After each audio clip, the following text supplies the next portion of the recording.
Hello and welcome to TCSRL. We are at week 2 and we are this week at Brands Hatch for some more fantastic Super Tourer racing, and I am once again joined by the extremely talented Aaron Markham and the extremely handsome Matty Heaton. Not that the other isn't equally as talented and handsome. But we are here today to partake in some more of this Super Tourer racing. We went in blind last week, gentlemen. We really didn't know what to expect. We didn't know what we were going to get. And I think we just got some great wheel-to-wheel, bumper-to-bumper action all through the night. Any particular takeaways from you, Matty, that stick in your mind from last week, other than the epicness of it all? That's pretty much it. I was just going to say it was insane. It was thoroughly enjoyable, and the general cleanliness of how close they were. Like, to say they were so close, the cleanliness of the driving was unreal. So that is my biggest takeaway. Fair play to the boys. Absolutely. Aaron, anything particular that you're looking forward to this week? A much shorter track. Yeah, I think the field will be a lot closer, just with familiarity. Easy for me to say, familiarity. I think it's a track that a lot of guys know, so I expect the field spread to be a lot closer. And yeah, I just think the racing itself, Brands lends itself to good racing. So let's see what the guys have in store. Let's see what they have in store. Indeed, we've still got a minute or so left of practice, and then there'll be a short break before it goes straight into quali, so we won't spend too much time chatting away here, but we will just have a quick look at the tables. So this is how the championship is looking. No surprise with his 2 wins, Georges User is at the top of the championship, and then it's pretty tight all the way down then through the field, so still plenty to play for. And then you've got the Manufacturers Championship and the Independence Championship as well, and Alfa Romeo way out in front, no surprise, with a couple of 1-2-3s last week in the Manufacturers Championship itself. So that is how the championship is looking. No surprises, like I say, with who is on top there. So I am just going to share with my colleagues the screen that they need to see, and do my camera so I'm not using up too much bandwidth. Away we go. So yeah, the tables, gentlemen. Yeah, like I said, there's plenty of ballast out there now, so the ballast system is based on both their position within the main championship and their position within the manufacturers or independence championship. So as you can see, some people don't have ballast where they're above others in the championship, but the others will have ballast based on their position in their respective championships. So yeah, there's plenty to keep an eye on, and it's all to play for as we go into qualifying. So we'll just wait for them to do their warm-up lap before they start a lap, and then we'll start to see these lap times come on board. There's a much shorter lap this week. Last week was, what was it, a 2:12.5 I think was the pole time. Probably looking at somewhere around the 1:30, late 1:30, early 1:31 this evening in terms of lap time here around Brands Hatch. So I do love the fact that this graphic has got the weather will be dry, considering Racing doesn't have a rain facility.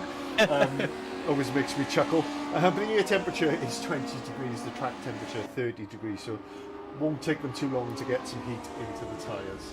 And we'll just jump on board here with a driver as soon as he's about to start a lap, and we'll get a good look at this Brands Hatch circuit. It is the Grand Prix version of Brands Hatch, which is the longer version of the two. You've got the Kidney, which is the small one, and then you've got the longer version, which is the Grand Prix one, and both are great, but this one does have a bit more of a challenge to it. So they're just coming around the penultimate corner now, and up towards the start finish line. Just taking the final turn, and I'm going to hand you over now to Matty Heath as we jump on board with Polyflac to take a look at a lap of Brands Hatch Grand Prix. Thank you very much, Mike. Absolutely beautiful track, and here we are with Polyflac coming up to turn 1, Paddock Hill Bend.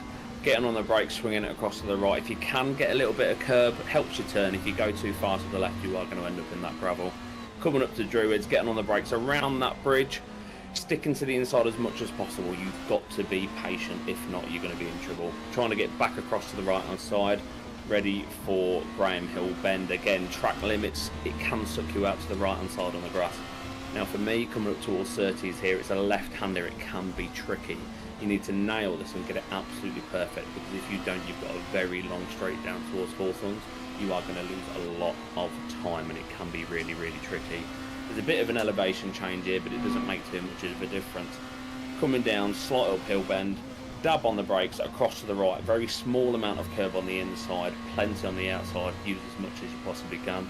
Another right-hander here, this time plenty of curb on the inside. Poddy goes a little bit wide there, I'm sure he could have taken more curb in than he did. Now for this, so satisfying, it's a blind apex, you need to trust yourself to nail this one, and if you don't, as you can see, there's no run up on the left-hand side. Coming around now to the penultimate corner, lots of curb on the inside, be brave on the outside there. Poddy, I'm sure, could have gone a little bit further across to the right, but he's getting into it. Coming around now, little dab on the brakes, swinging it around to the right hand side, nail that throttle as much as possible. It's qualifying, he's going to stick this to the right hand side as much as possible, shortest route to the finish line, and there he goes, and he sticks it on a 131.6 for Poddy Flack. And there we go, P3, great track over there. Thank you very much for that, very informative and stimulating. But yeah, we can already see how much closer the lap times are this week compared to last week. To be fair, Aaron, we're probably a bit cruel, aren't we, jumping on board with these first laps, because they won't have any heat in the tyres yet, so we're seeing them running wide or missing apexes. They probably haven't got the car where they want it yet, so we're a bit cruel on that front. Definitely, there's easily a couple of tenths left in there for everyone, so yeah, be interested to see what the run plan is for the other guys. With it being a shorter track, it's going to take a couple of laps to maybe get that heat in, whereas Sepang is such a long lap. The heat's probably in after one lap, so I expect the pole time to tumble down a little bit here. I think it's a 131. I think that'll easily dip beneath the 130 mark, especially if Shaw's user has anything to say about it. I expect a low 130, maybe even a 29 tonight. Wow, that would be quick. Not starkly different to the modern cars, though, in terms of lap time, Aaron. You know, they're quite similar there, aren't they? Yeah, surprisingly so. Even with a bit of ballast on board, the lap times, considering these aren't turbo boosted or hybrid boosted, it shows you how fast those Super Tourers were back in the day. It's quite a scary thought, actually. I wouldn't want to be behind the wheel of one of those in real life. Well, I'd like to be behind the wheel. I'm not sure I'd like to crash one. I think that's more the thing. Safety's definitely better now than it was back then. That's for sure. Maybe not the Volvo though. I think that would probably hold up because they are built like the proverbial. But yeah, we're just seeing some lap times coming in immensely close between the top two. Obviously, Georgiou's carrying the most ballast. How will that ballast affect the performance of the car, Matty? Give the viewers an indication of what the ballast actually does. It's gonna. The most obvious thing is that it's going to make the car a lot heavier, and it's going to cause issues getting up to speed. It's going to affect that big time, especially like I said, that you've got that curve, you've got that very long straight, you've got a couple of long straights that could really affect them getting up to speed. The extra weight on the tyres probably isn't going to be very nice.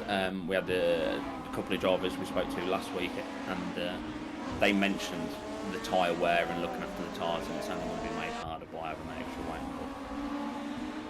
So we're just seeing these lap times all come in now. Pretty much everybody has set a lap time apart from Nick Packard and Rob South, but I'm sure they're building up to that now. So the fastest time so far, 31.4, which is Kerbalija Bojan, who's set that time. Poddy Flack has reduced his deficit to a tenth of a second, so those gaps are coming down as Aaron said they would. Pretty close, so it's Kerbalija from Georgiou's from Poddy Flack still, all the Alfa Romeos at the front. Alfa still showing the advantage at this early part of the season. We've got Craig Deacon then, who's back this week. He was on holidays last week, so missed the opening round of the championship, but he is back now, and straight onto the pace, to be fair, Aaron. 31.6, he's not taking long to get up to speed with the front runners from last week.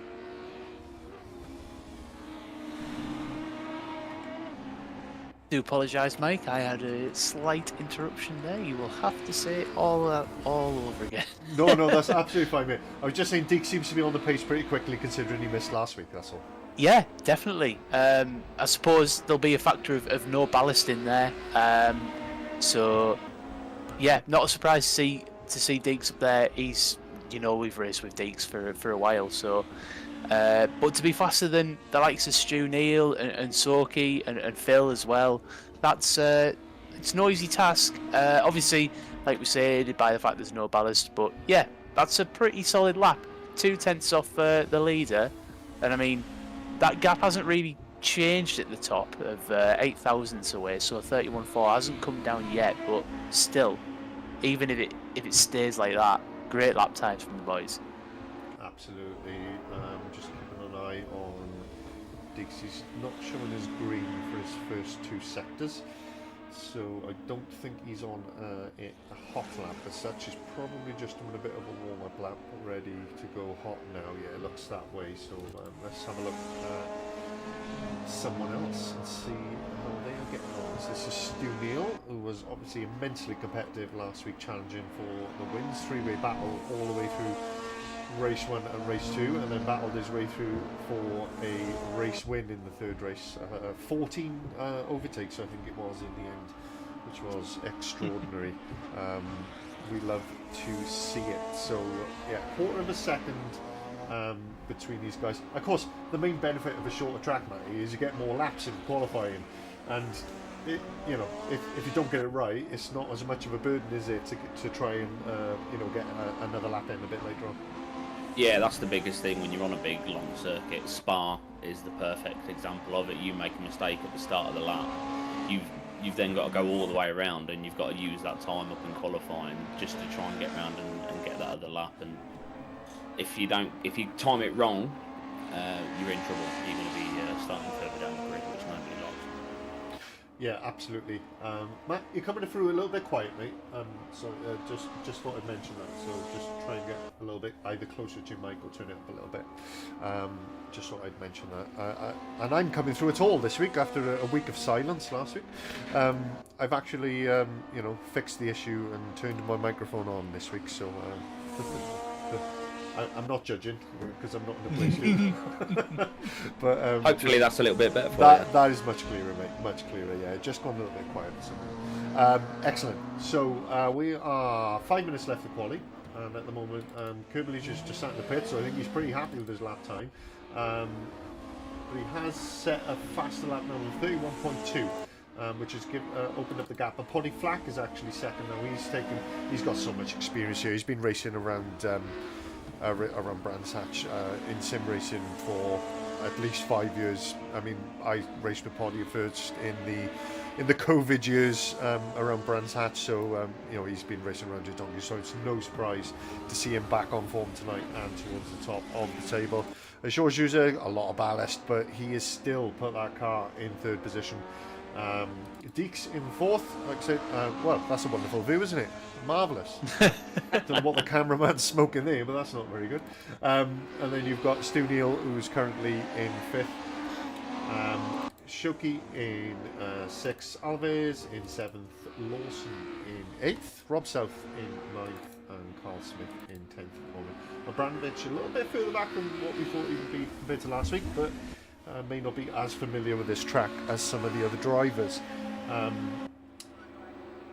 But yeah, there's still quite a spread across the field. So some have got to grips with the Super Touring cars better than others, but still quite the spread as we look further down towards the back.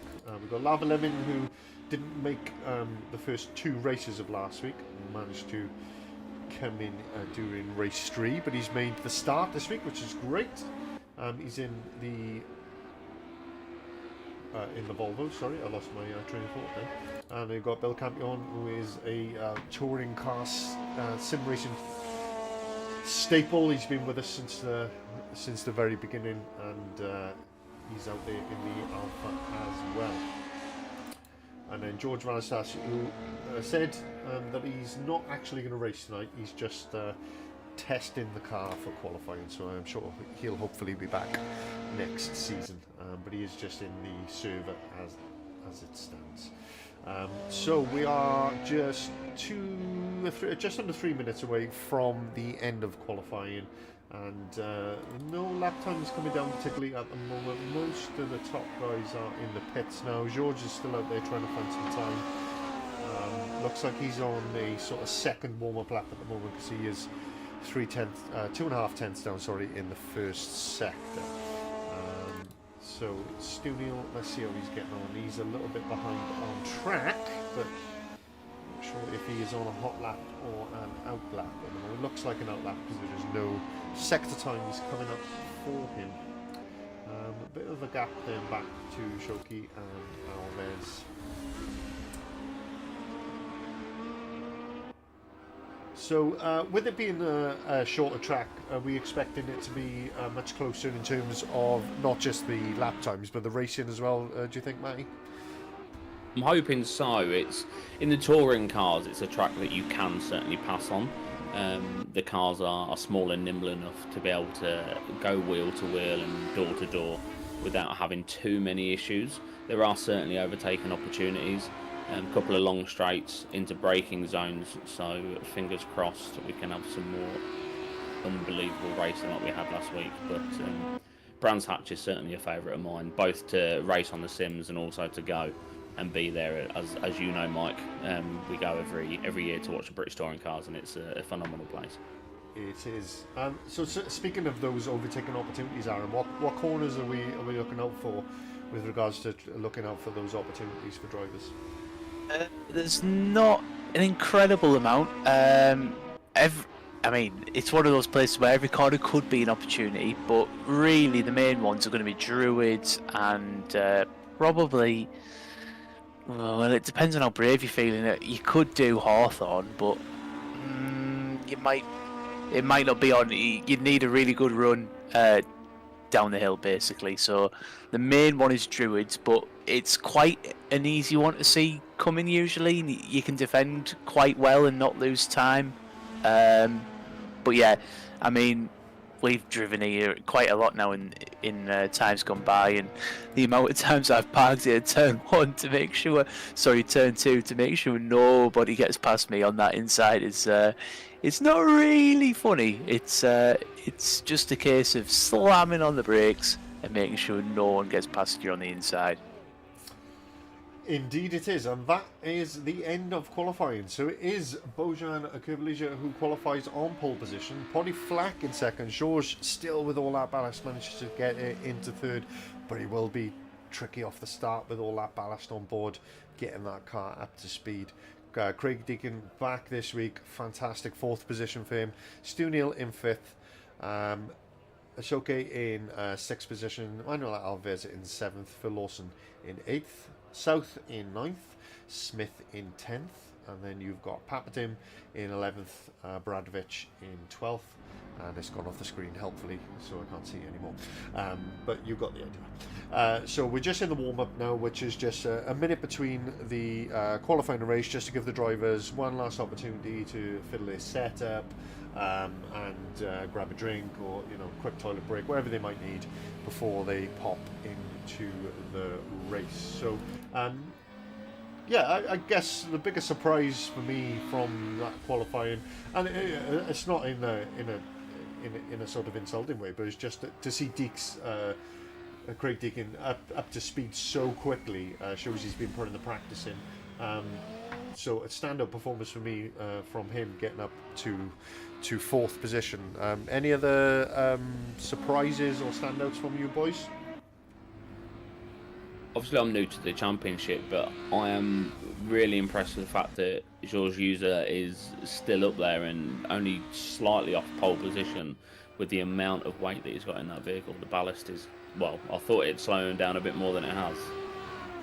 Welcome to touring cars, my friend. Ballast isn't as heavy as, well, it doesn't heavily affect you as bad as the GTs. For whatever reason, the guys in this league are just something else, aren't they, Mike? They are, unfortunately, for us mere mortals. They are absolutely special at it. But we are just getting ready now for race 1, and we are about to go into it. I'm looking forward to this. Considering how exciting the racing was around such a big Grand Prix track like last week, this should be really, really special. But these are our ugly faces, in case you didn't see us on the video. We are your comms team for today, and we're looking forward to taking you through the TCSRL action here at Brands Hatch. So thank you for tuning in. The first race will be starting any moment now. There we go. They're just loading up on the grid. The lights are flashing red, so we are awaiting the start of the race. It's going to go green any second now, and we will get to racing action. We're going to keep an eye on this. And we are foot flat to the floor, and away we go down towards the first corner. Curvalusion looks like he's got a good start, and Poddy Flack having to be defensive off the start. Didn't get anywhere near as good a start as Curvalusion, and keeps Georges behind. I think that was probably his main target in the opening couple of corners, but he's immediately on the back of Curvalusion. Georges is still in third. I think somebody went a little bit wide there. So a might be Deeks. Yeah, Deeks went a little bit wide, and his colleague in the Volvo was getting up alongside him, and Stu Neal has managed to gain a position up into fourth. But that is the only position Deeks has lost there off the start as they come round on towards the back section onto the Grand Prix part of the circuit and down the long straight. And obviously still pretty close between all the drivers here on this opening lap. And Curvalusion still leading them from Poddy Flack, from Georges, from Stu Neal now, as Craig Deek made that mistake and has lost the position. Others are pretty much as they were. Great start from Dave Phillips, so he's made 3 positions up on the start, and Bill Campion has made up 2 on the start as well. So good starts from those guys. Bradovic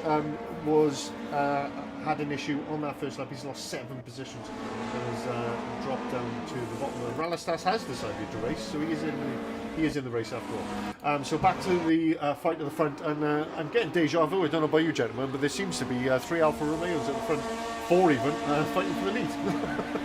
So it's almost like a carbon copy of last week, but this might be the story of the season. But if it's all Alphas, but as long as they're battling each other, we'll take it, absolutely. Poddy Flack looking to make moves into the first corner. Is that really an opportunity there, Matty, or is he just setting them up for turn 2? It's more of a setup, I think. If you can unsettle the driver in front of you going into turn 1, you could potentially mess up their line if they're worried too much about you. And it creates that opportunity with Druids. And you've got to decide if Druids inside, outside. It can then sometimes, the pros in real life tend to pull it off. These guys are incredible. Whether they will, I don't know. But you can sometimes pull off and overtake around a Graham Hill bend if you get the inside line. And does it work, Aaron, when you see somebody sort of just fake a move and you see him in the mirrors? Does it actually put you off, or is it just a myth? It depends on how paranoid I am of the guy behind me. If I know they're a second or that faster than me, I'm thinking, oh my god, he's actually going to try it. So it all depends on the gaps, between the other guys. The fact that Poddy was only a tenth or 2 behind Bojan, I'm sure that it's not going to do much. You see a guy faint to the inside, you know exactly why he's doing it, because you do it. So unless you're an absolute alien on the track and you are massively faster than someone else, it's not really going to make an effect. You might see it make an effect in race 3 with the reverse grid, but not in these early stages. And while we were chatting there, we just saw Rob South make a move on Alves and gain a position. He's up to 8th now.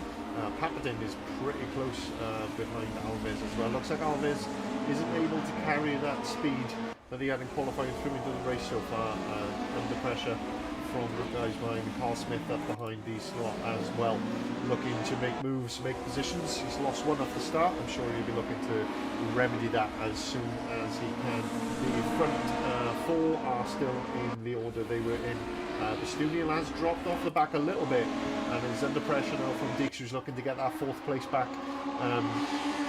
We don't know enough about these cars, like I say, being early, to know whether there's much of a performance advantage between these two, one way or the other. But what we can say is Stu Neal does have ballast from his great performance last week, and Craig Deacon, having missed last week for holidays, doesn't have any. So I'm sure, Matty, I mean, the main thing with ballast, particularly with times 2 tyre degradation as we run in this championship, the ballast will play a part in the second half of the race. Yeah, for sure. If you remember last week, and this was without ballast, Russ spoke a lot about tyres and the fact that that extra weight, obviously he's not here with us tonight, but that extra weight on the tyres isn't going to be, sorry, just very much paying attention to the fact that they decided to use the grass there. Oh, Bojan's got a drive-through. And Bojan, as we were talking there, it pops up on the screen for you. Bojan gets a drive-through penalty for ignoring track limit warnings. So what happens is you get a warning that says you have exceeded track limits, you have gained time, you must reduce your speed until the software decides that you've lost that advantage that you gained from skipping the track. And now Bojan Kurbalija has ignored that warning too long, gone too far into the lap, because you get a time limit is when you have to serve that effective on-track penalty.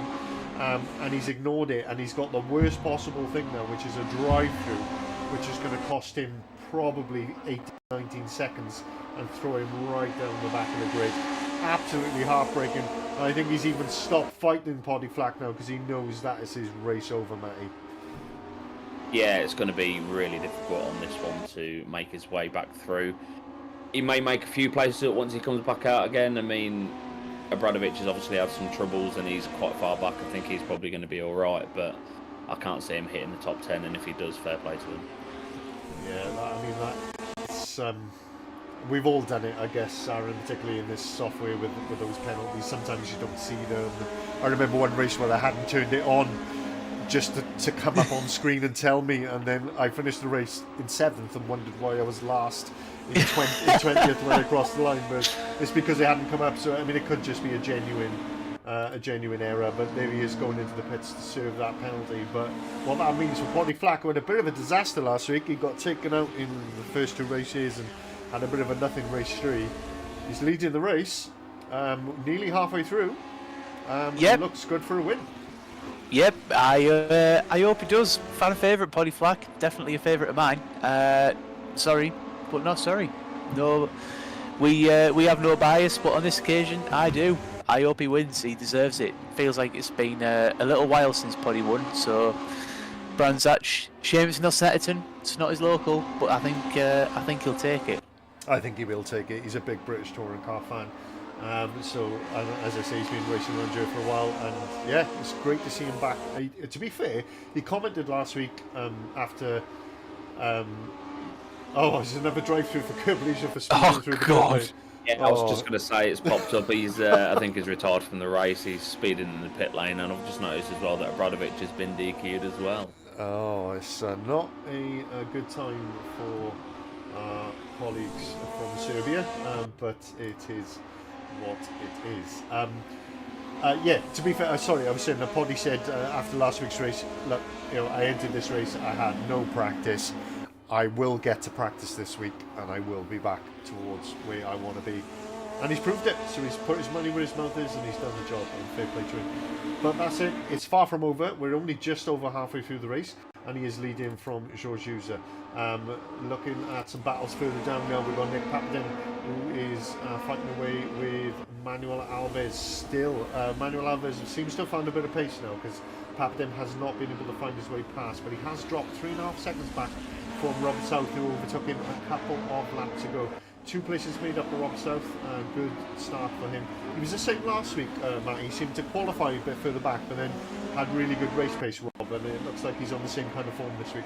Oh, big spin there, for big wheel spin there from the Audi. Sorry, go for it. No, you're absolutely fine. I was just going to say it's good to see he didn't quite get it right during that qualifying. It's really difficult in any racing to absolutely nail that one lap, and if you don't get it right, it can cost you. But quite clearly, he's very capable of making the moves up during the race, and he's doing really well. He's up, what you're saying, 7th now.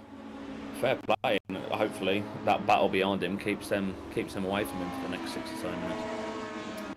Yeah, the only way is forward really, isn't it? But barring a mistake, he's got that gap, and he's looking good the gap in the front still half a second as we're watching Nick Papadin here chase down Manuel Alves, looking for 8th position in this race, and he's already made up 2 positions himself, Nick Papadin. Such a quick racer, but I think from what I can gather, still getting used to these Super Tourer cars, so he's not quite at the front where we're used to seeing him, but I've raced against him for years and he's always towards the front, very, very quick. Is the Greek, that is Nick Papadin. But Carl Smith is still hanging on to the back of these guys, still within a second, as is Stephen Elwood, who is close to the back of Elwood as well. And Dave Phillips following up in the BMW. Effectively the lone BMW in the championship this week. We'll count George Vallistas as not in the championship, as the CEO and other BMW driver, Russ Butcher, is away this week. So Nick really closing that gap up through Graham Hill there, and as they come towards the Grand Prix part of the circuit, this is where he needs to be close to get that slipstream Matty up this back straight.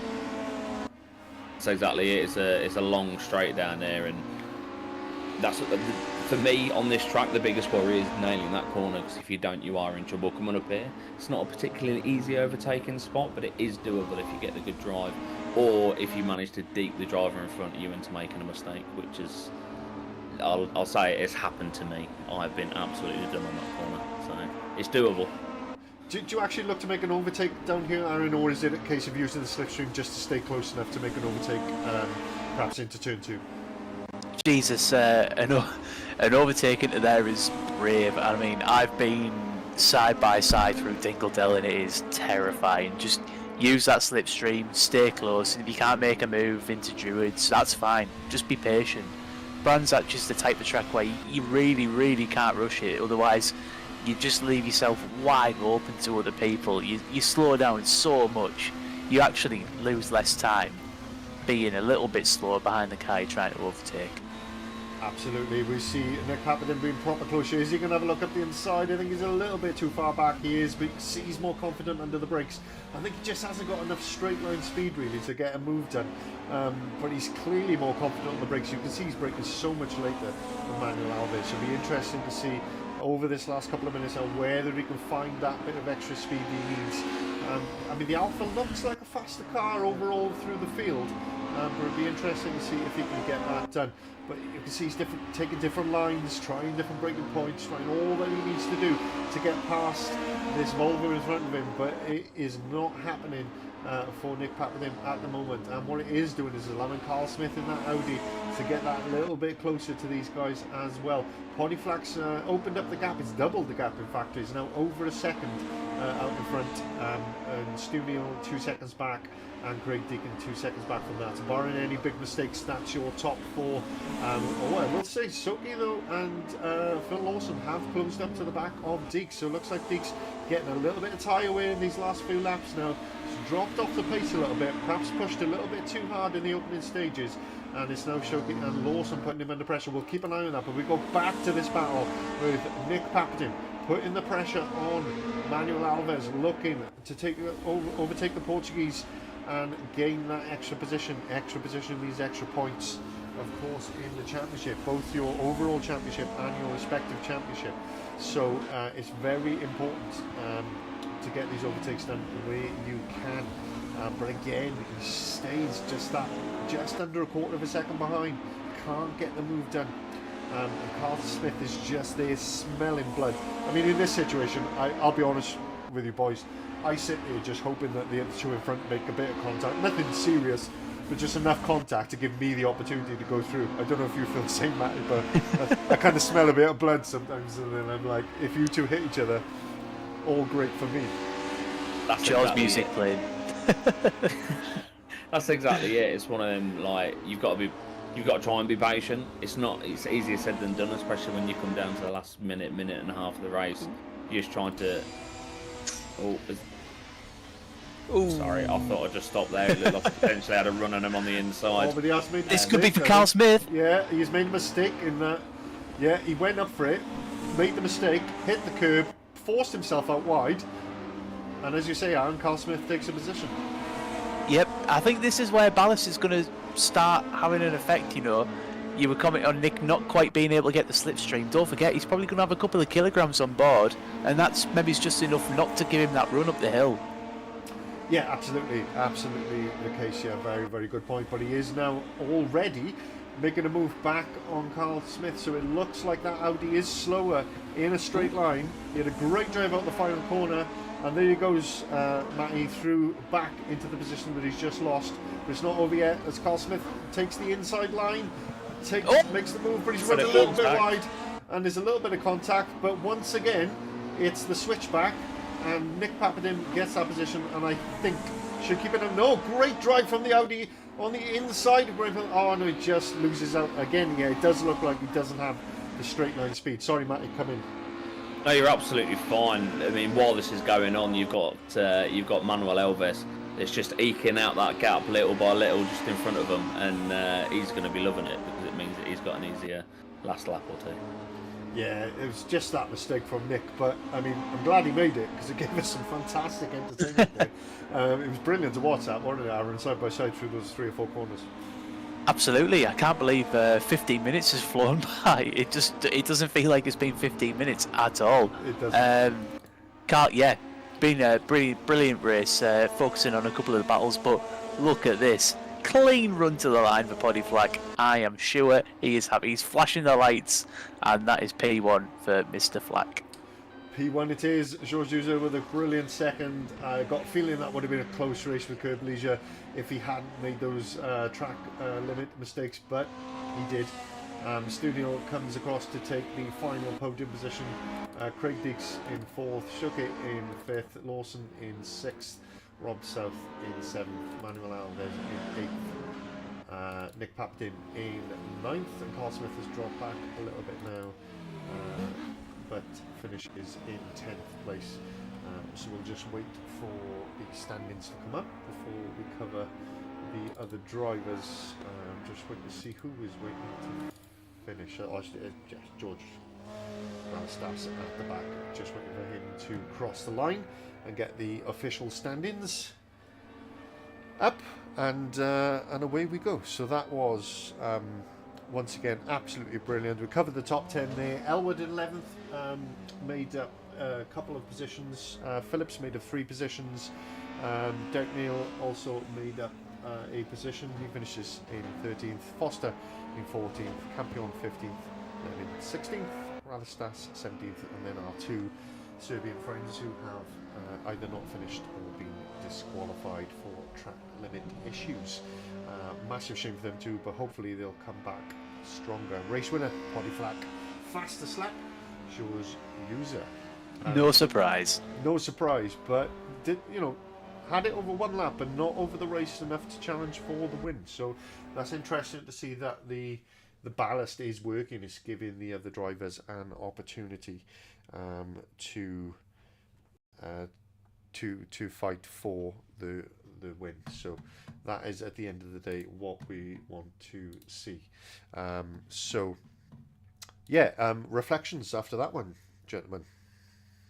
I mean, we didn't after Kerbalaja ended out retiring from the race. We didn't really see too much of the boys at the front. Poddy very clearly feeling at one with that car, feeling good around the track, and I don't know why they're always women, but I'm sure he was giving her a good pat and thinking, she's electric, she's on it, she's going, and he had her in control. Absolutely. Yeah, you're right. It did rob us a little bit of a battle, I think, Aaron, but we did see some great battling at the back, in the middle of the field, I should say, which in itself was entertaining. Yep, I'm sure.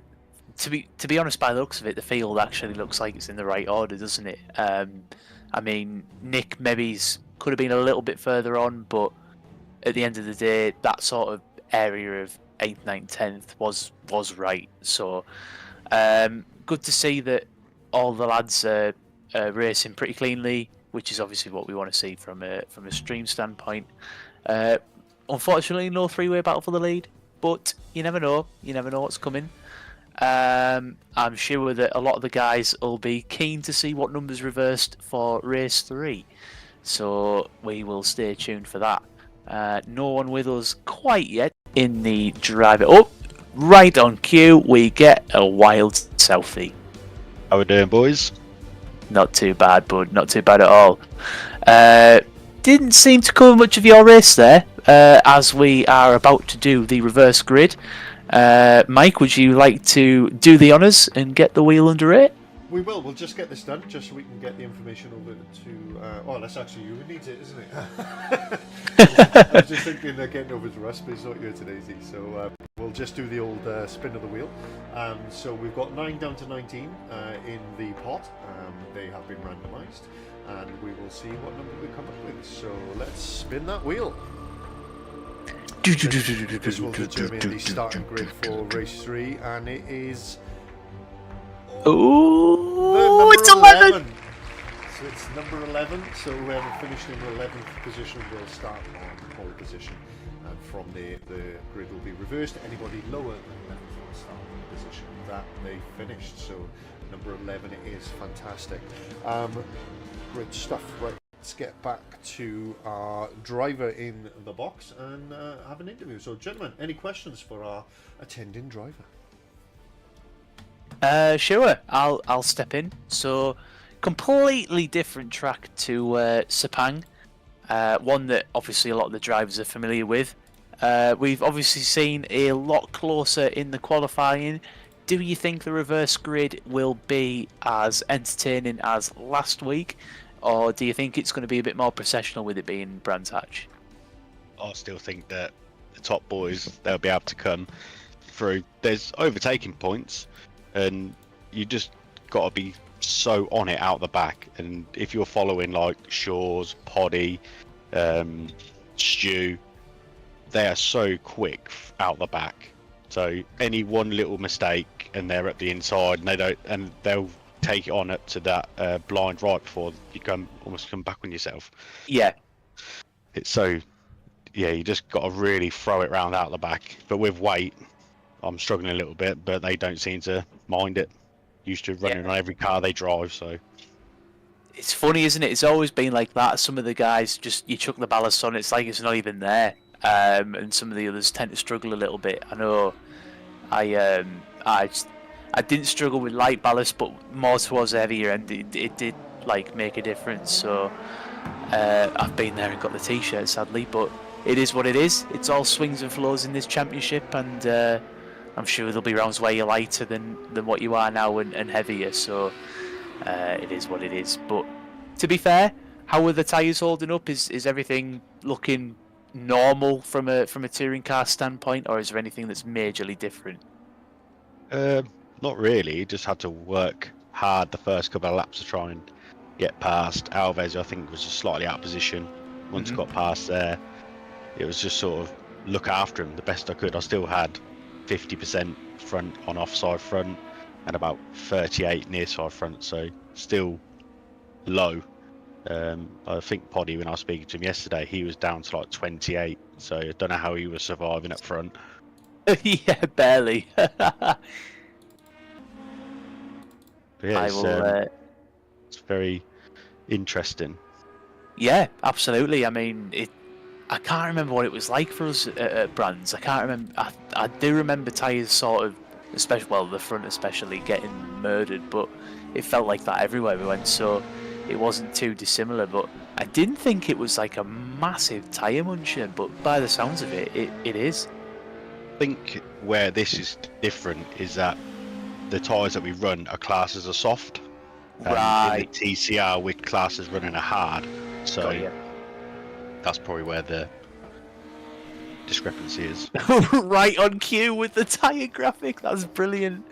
I don't know if you saw that in the bottom right corner. Anyone who's watching the stream, that was so perfectly timed. I'm going to hand over to Matt. I don't know if you've got any questions to add. I might have stole all the limelight there. I do apologise. It might help if I mute my microphone. Good to chat to you again, mate. I think I caught you last week. Is Brands a favourite track? Is compared to Sepang, it's not one that's particularly raced as much. But you got a bit more experience. Is it a more favoured track for you for out of the circuits that we've got this season? Yeah, I seem to prefer a shorter track than a longer track, because you do, unfortunately, like Sepang, do get those big gaps in between the groups of cars, where somewhere like Brands, you can easily close them down. Yeah, I know it's a even like first to seventh was still like a second, but it's a little bit closer. Yeah, it's certainly a bit more of a tighter track as well, isn't it? It's a bit more, could you say, potentially a bit more technical at Brands Hatch, and there's a couple of corners there certainly where you don't have much runoff, and if you dip a tyre, then you know you're going to lose a bit of time, and it's just going to suck everything back in and tighten it up and put you under a bit of pressure again, isn't it? 100%. As soon as you go from Surtees down the back straight, up through that quick right at the top, and then through the two blind off camber rights, you just like hope, trying to judge where someone else is going to brake, but also trying to get your line, because you could easily lose 2-3 tenths through a corner. So you can either easily lose time or gain time, or be under, like you said, run wide, or be under attack from the car behind quite quickly. Yeah, for sure. And I think that's part of the reason why I love the circuit so much, because it is challenging in that way. What are your hopes moving forward for race 2 and 3? I think I'm not going to get much further forwards, if I'm honest. The Volvos just seem to be a bit stronger with the weight. But where I was seemed pretty comfortable.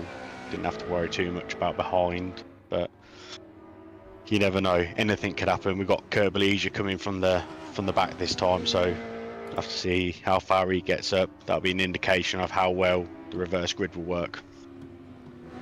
Yeah, that is very true. I didn't think about that. It's a good insight into how it's going to be, especially for, he's used to being up at the front, and it's almost like he's got I was going to say a double reverse, but it won't be for him for the third race, will it? So fingers crossed, but best of luck to you, and good luck for race 2 and 3. Thank you very much, boys. See you No in a bit. problem. Good to talk to you, and we will catch you hopefully a little bit later. And Yeah, I'm sure no we'll worries, have boys. a scintillating race 2 and 3 to come. So we've still got a couple of minutes of practice left. We're just going to head over to the Skive pad now and look at a couple of replays that we got from that race. So, or not, because my browser was closed. Sorry, it was just having a little bit of a panic attack then. But so this is the first replay race. that we You're got. trying So to- this is the battle with. Sorry, I thought I'd just So that stop was there. the A little mistake because they had a there. run on him on the Didn't they? inside. But he has made This a could be mistake. for Carl Smith. To go Yeah, out he's wide, made a so- mistake in that. And that was what Yeah, he allowed went up for it, Smith made to the mistake, come hit the through. curb. And then the next replay that we've got is the continuation of that battle. Back into the Then, position that he's which just went lost. up, It's down not over yet as into Carl Smith takes the turn inside one. line. And a little Takes, bit makes the back, move, but he's but run a it little goes bit back. wide, and there's a little Yeah. bit of contact. But Back once in again, front. it's the switchback, and Nick Papadin gets that looked like position, we were and I gonna move, think because that should give it a Audi no. had Great so drive much from the grip Audi up the inside, on it the looked like he was inside. gonna get a run. Oh no, he just loses out again. Yeah, it it looked like he does had a look nice he drive doesn't straight have round that the straight corner, line. but it clearly the Alpha managed to pull something out. He did take that nice and wide, to be fair. He used as much as he could on the outside, and maybe that helped him keep that momentum and get that speed up just to save that jump up the inside going into Surtees, which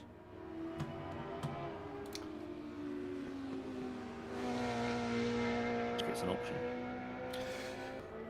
So we I think you kind of alluded to it, but we've got two pretty quick guys starting at the back of the grid, because that's where they finished in race 1 because of the disqualification. So we could end up with quite an entertaining race 2 here. More so watching those guys come through the grid, but other than that, towards the front, the gaps did look quite big towards the end of the race, Aaron. Are you expecting pretty much the status quo from race 1 in that, and watching those guys come through will be where the entertainment is for us, if you like? Yeah, pretty much. It's probably going to be status quo for race 2. You look at what happened last week. We had a 3-way battle in race 1. It continued into race 2. So if we follow that trend, it's going to be more or less the same of race 1 in this second race. But yeah, like you say, you're right to point out the two guys at the back. They're going to come cutting and carving through. and hopefully they do, because then that means we're going to have a really good race 3. And if they don't, I am very nervous for race 3. Absolutely. Let's get back over to the race. Sorry, the software is now telling me that my mic isn't working, but it is. So I just want to check, because the software just flashed up. Your microphone has no signal, and I was like, well, the bars are going up and down, so I'm going to assume that it does, and we'll ignore that. So yeah, let's just ignore that for now, and hope that it is working. But it looks like it is. I'm hoping it's just the software being a bit of a sod. So just going through the warm-up here, guys, just as I say, finishing their setups, grabbing that last drink of water before we head into race 2. Yeah, so plenty to keep an eye on now for this race. We've got Poddy Flack starting on pole, winner of the last race, so he gets the benefit of starting on pole position for this race. But he's got George User behind him. I suspect George, who set the fastest lap in that race, tailed off towards the end because of the tyre wear with the ballast. So it'll be interesting to see if he can make a move early on before his tyres go, and then perhaps keep Poddy behind. Maybe that is where our fight will be for the lead.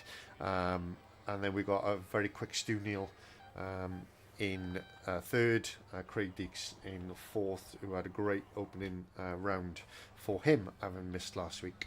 So he's just going to get more and more confident with the more laps he gets under his belt. So let's see where we end up. We are just waiting for the guys all to load up into the server. It shows us a few seconds left. There we go. There they all are. So we are ready to go now, and the lights are flashing red, and they will go out any moment now. Give us a green light, and the racing will begin. And there it is. It is foot flat to the floor, and away we go down towards the first corner.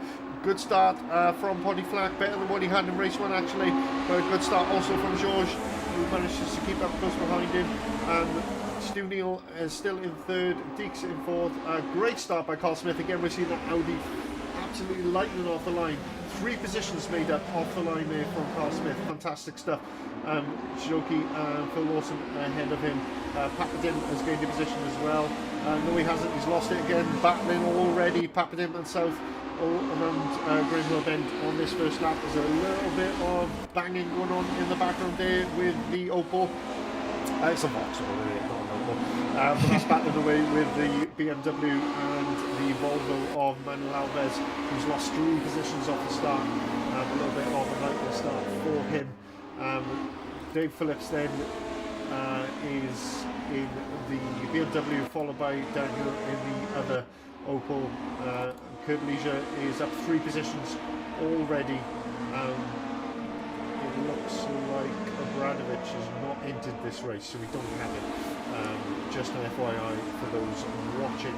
But Kurt Leisure already up 3 positions, and he'll be looking, I would assume, at least the top 10 by the end of this race, as he makes up another position, and that makes it 4, and he's right up close behind Phillips. So we'll keep an eye on that battle. So still, Poddy Flack, as we round the final corner, is ahead of George User by half a second. Stu Neal close behind George, less ballast for Stu. Can he make that work to his advantage?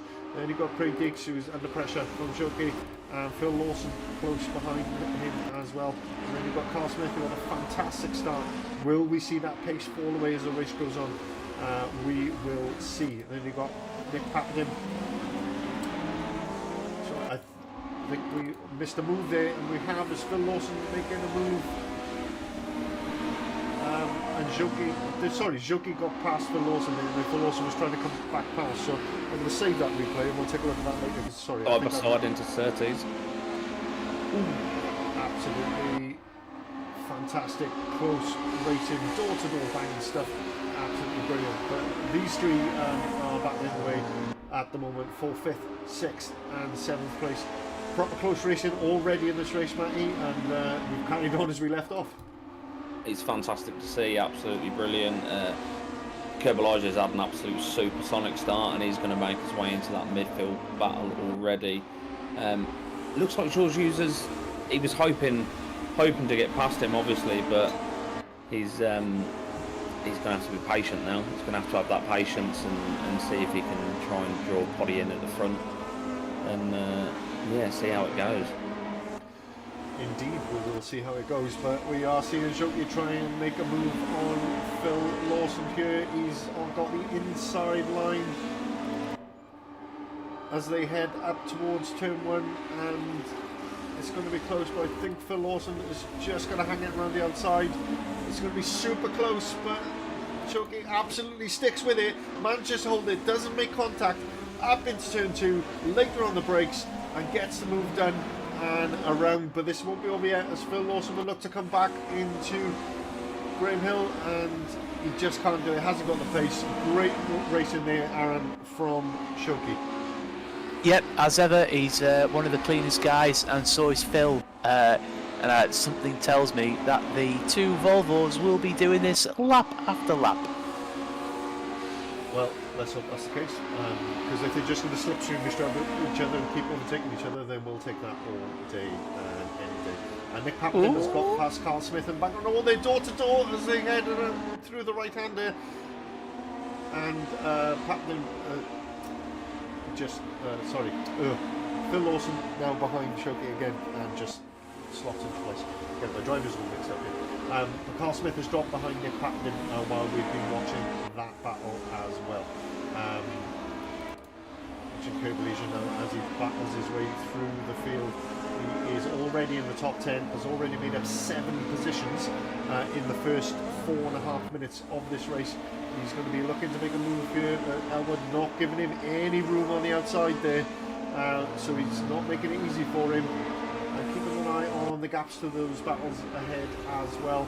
Are we going to see a move from Purple Leisure into turn 1? He's going to be later on the brakes, I think. Oh, he tried it, but it just didn't quite come off for him.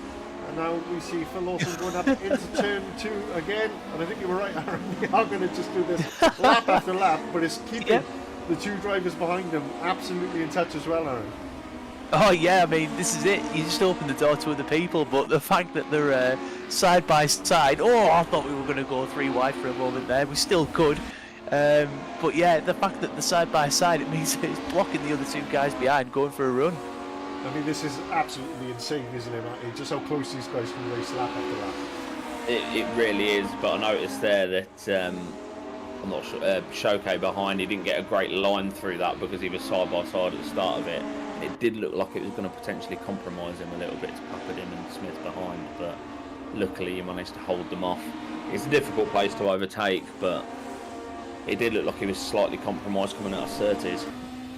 And now we see Deeks, who's gained on Stunier. Stunier's lost 2.5 seconds to the leaders during this opening 6 minutes of this race. And Deeks has closed the gap up, so I'm wondering if there was maybe a little mistake there from Stunio. But he's certainly looking to put him under pressure. Again, that Volvo really strong on the brakes as they turn through the final corner over the start-finish straight. So we are waiting to see whether there will be a move there, but it's again pretty much 4 wide, and we've got Carl Smith being overtaken here again by Papton, and they are battling away, and of course Papton, it looks like he's being held up by the fact that the 2 in front are battling, which is allowing Carl Smith to battle him. And who's just joined that party to make it a 5-way battle is Kurt Leisure, has now made 8 positions in the first 7 minutes of this race. I mean, this is either going to be absolutely epic or an absolute carnage car crash, isn't it? I'd say either way, that's pretty epic actually. We'd rather see them all finish, obviously. But, oh yes. But it's proper close between these 5. Well, 6 really for Class Elwood, who's not only less than a second away in the back of that, but particularly these 5 absolutely battling away here. Carnage, we're keeping an eye on that gap with Deeks as well, who's really found his feet in this race and has found some pace, and he's really putting the pressure on Stu Neal. And then Phil Lawson, 3.5 seconds back, is under pressure from Soki, was under pressure from Batlin, was under pressure from Smith, was under pressure from Kurt Leisure. And yeah, I think I need to just let one of you talk a sec, because oh, what a move! Did you see that? That was special. Hit the replay button. I've hit the replay button already. That was absolutely Kurt Leisure taking no prisoners and just saying, wow. I mean, if that isn't basically Senna's quote in racing format, Matty, then I don't know what is, because there wasn't much of a gap, but there was a gap. there was a big enough gap, and that could have gone horribly wrong. But yeah. Oh, somebody's Oh! a bit of spinning. And that is Papadin getting a bit of a slide on there, a little bit of contact, I suspect. I'm not sure who tagged the back of him, whether it was Curvilicia, because he seems to have dropped back and let him have the position. So I think Curvilicia might have just caught him through turn one. Do you think, Aaron? Yeah, most likely. I hope you hit the replay button again, because I that'd be did. good to see. I did. Unfortunately, we can't get the different, the different angles, which would be great. But we've got what we've got. But yeah, we'll take a look at that later on. So Curvilicia still in ninth then, but not taking any prisoners in this race. Being quite aggressive, nothing too naughty, but he is being quite aggressive. And I suppose he has to be, Matty, once he gets into the top 10, because he's against the proper quick guys. Yeah, and he's running out of time. The longer and longer it goes, the less time you're going to have. It seems the most obvious thing to say in the world, really, but I said it. He's just got to have that. It's that mixture of having the patience, but also needing to go for it. It's that devil on one shoulder, angels on the other, and which one do you go for at this point? You've got fair play to him. He gave that position back after tapping him around a little bit, but it's going to be a feisty last few minutes for sure. I think that is absolutely a given that it will be. Georgiou's are keeping that gap much lower in this race. Still 5.5 minutes to go, but he's under sort of under half a second, fluctuating there with that. I want to say kudos to Carl Smith in this race, because he's absolutely keeping up with these guys and putting huge pressure on the guys in front. So it looks like he's really, again, another one like Deeks, who's just found his rhythm in this race and is driving extremely well against these very, very quick drivers. So Phil Lawson's still leading Shoki. It's now Carl Smith who's in 7th after that contact between Papadin and Curvilicia. We assume, we do need to see the replay, and then Curvilicia still in 9th. So it looks like he's taking it a little bit more easy now after that contact. Perhaps that's made him just have a little bit of a breather and put some thought into it. A little bit of a battle at the back as well. Honda versus Alfa Romeo's Andy Foster is putting pressure on Bill Campion for 15th position. And we're just looking to see if there is going to be a move, but he's just dropped back a little bit there. So we go back to this epic battle in front of us.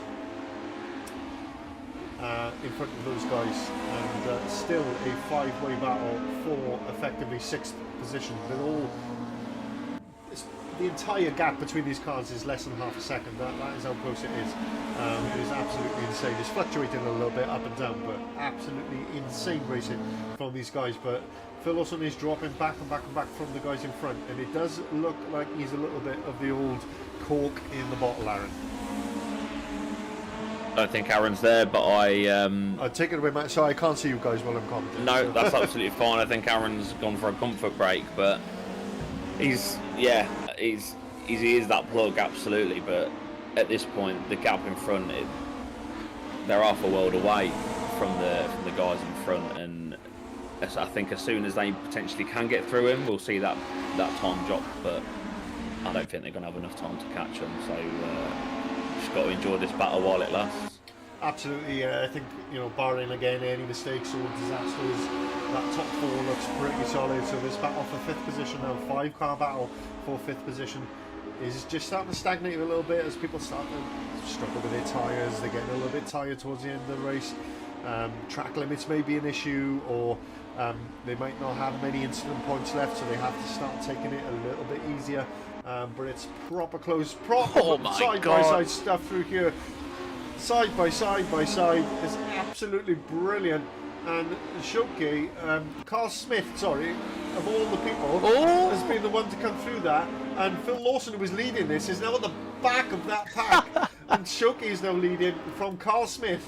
Carl Smith drops into the position. Curvilicia has taken the position. And it's gone wide. And that's Curvilicia, who's kind of been battered wide. We'll get a replay of that and take another look at it later. That is unfortunate, because he was almost heading this pack then, after obviously starting in last place, which is unbelievable. But these guys 5.5 seconds back off Deeks now. Georgiou's has closed that gap in the front. We'll just keep an eye on that. But we're watching this five-way battle still for fifth position. Kubalija has dropped back a little bit.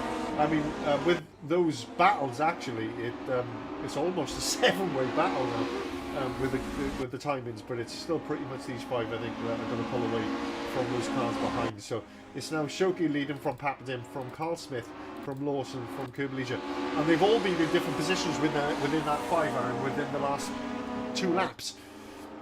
Oh yeah, I know. It's been brilliant. I'm just looking at the gap at the front.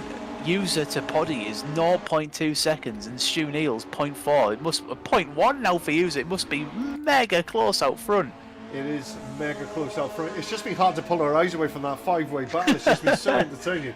But it's been about a half a second most of the time. But it does, like Shaw's has learned from that race 1, I'm assuming, because he set the fastest lap and then wasn't able to challenge for the win, that he ruined his tyres a lot quicker in that first race. It looks like he's learned from that mistake and has managed to keep his tyres in place. So has he got enough in this last lap, which I assume this will be the last lap based on the time they have crossed the line? Has he got enough tyres to make the move? Poddy Flack is not an easy driver to overtake. We've driven in ACC with a driver called Alan Davis, who manages to make his car 18 feet wide. Well, let me tell you, Poddy Flack is exactly the bloody same. He will make that car 18 feet wide if he has to. All clean and fair, but he's just an absolute nightmare to try and overtake. But it does look like he is in a position to keep that at the moment. So Joe's just struggling out the corners with the ballast and the extra tyre wheel, I think. But these guys still at it. We have just missed an overtake. It looked like Papadim has just managed to get past Carl Smith. Yeah, that does look like that is the case. Unfortunately, we did miss that on screen. But we can't catch them all, unfortunately. We aren't a television production company. We are not Pokemon. Indeed. So Shoki from Papadim thinking, it's the last lap there, a bit of bravery, I reckon I can get this done and get a bit of a couple of extra points, but it's a bit of a tight part of the track. It's super easy to make a mistake. That's a wide! It is wide. Are we going to get a slowdown, maybe? Perhaps potentially. He will absolutely perhaps get that as an Poddy issue for Poddy Flack. Flack. Crosses the line, takes the win. Shaw's User in second. Stu Neal come on in third. Deeks takes fourth. Another great finish for him. But here we go, this 5-way finish then. How is it going to finish for these guys? Shoke from... Oh, it's going to be a... Oh my god, the gap is literally nothing. And it's Shoke from Carl Smith. Carl Smith takes it by 0.01 of a second in the end. I think the gap was from Papadim, from Lawson, from Kubalija, and as Elwood rounds out our top 10. And, well... I mean, boys, I don't know what to say. Aaron, I'll come to you first. I mean, what are we supposed to say about that? I think that all we need to say is race 3 is going to be pretty spectacular, folks. Don't go anywhere. Absolutely.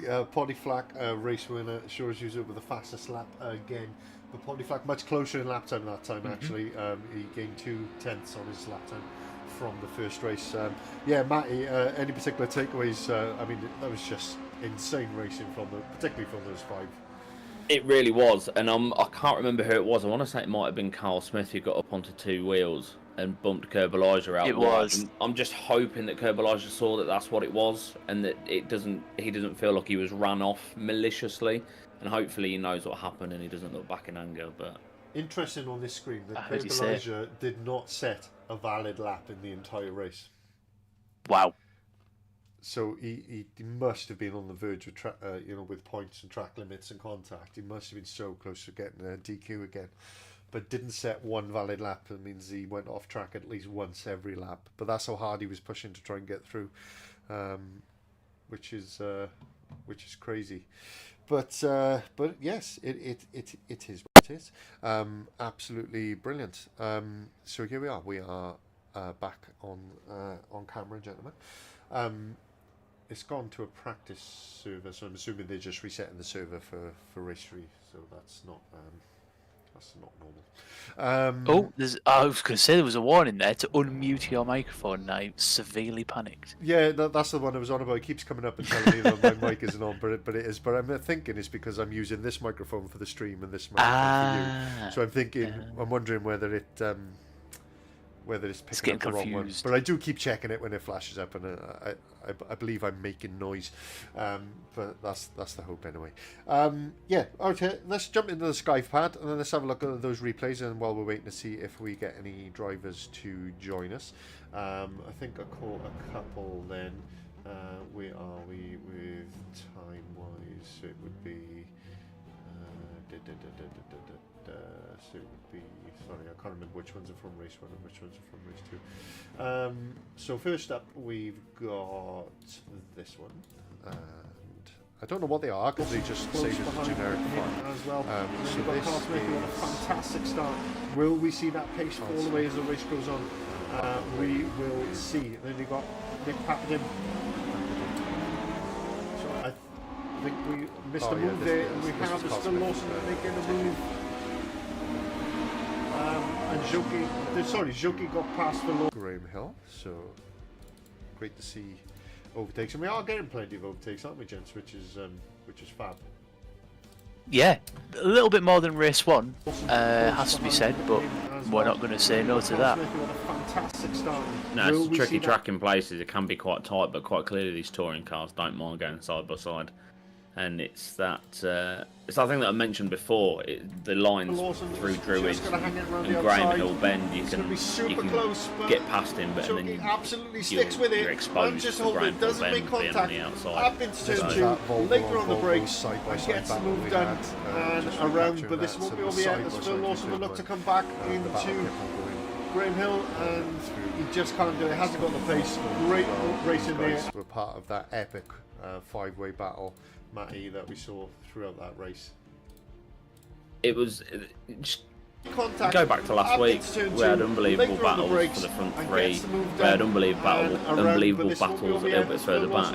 And the mid-pack here is, like you say, there's 4 of them there. Curvilage and Johnson, it brings through. It's just, I don't even know what else to say. I'm actually struggling for words. It was phenomenal. It's good, the touring cars, Matt. It just lends itself perfectly to this track. I mean, obviously, all 3 of us are used to GTs, but like in these things, it's just so much fun. I just wish you could have raced it, because it's like this every lap. You're just in it, and like the sense of adrenaline is brilliant, as Mr. South can vouch. Yeah, I think I need to just let one of you talk. It just doesn't stop, does it? Sorry, mate. Hit the replay button. Into the penultimate corner, which was just insane at the time. So we've just seen a wonderful replay of that as well. We've got one more just to quickly look at before we go to our driver interview. Shoki, Carl Smith, sorry, of all the people, has been the one to come through that, and Phil Lawson, who was leading this, is now at the back of that pack. This has got to be the two-wheel moment, hasn't it? From Carl Yeah, Smith. I think it is. Carl Smith drops over the absolutely brilliant. But I mean, those guys were just literally side by side the entire race. It was absolute madness, but absolutely brilliant to watch. So it kept us entertained. So much so we barely looked at Poddy Flack as a double race winner. We barely talked about him, but it's no disrespect to Poddy. He's just been insane racing in that mid pack, particularly 5th to sort of 10th. So, and Curvilege being at the back and fighting through actually, and adding to that battle actually made it really entertaining. But we'll head over now to our driver interviews. So, gentlemen, over to you.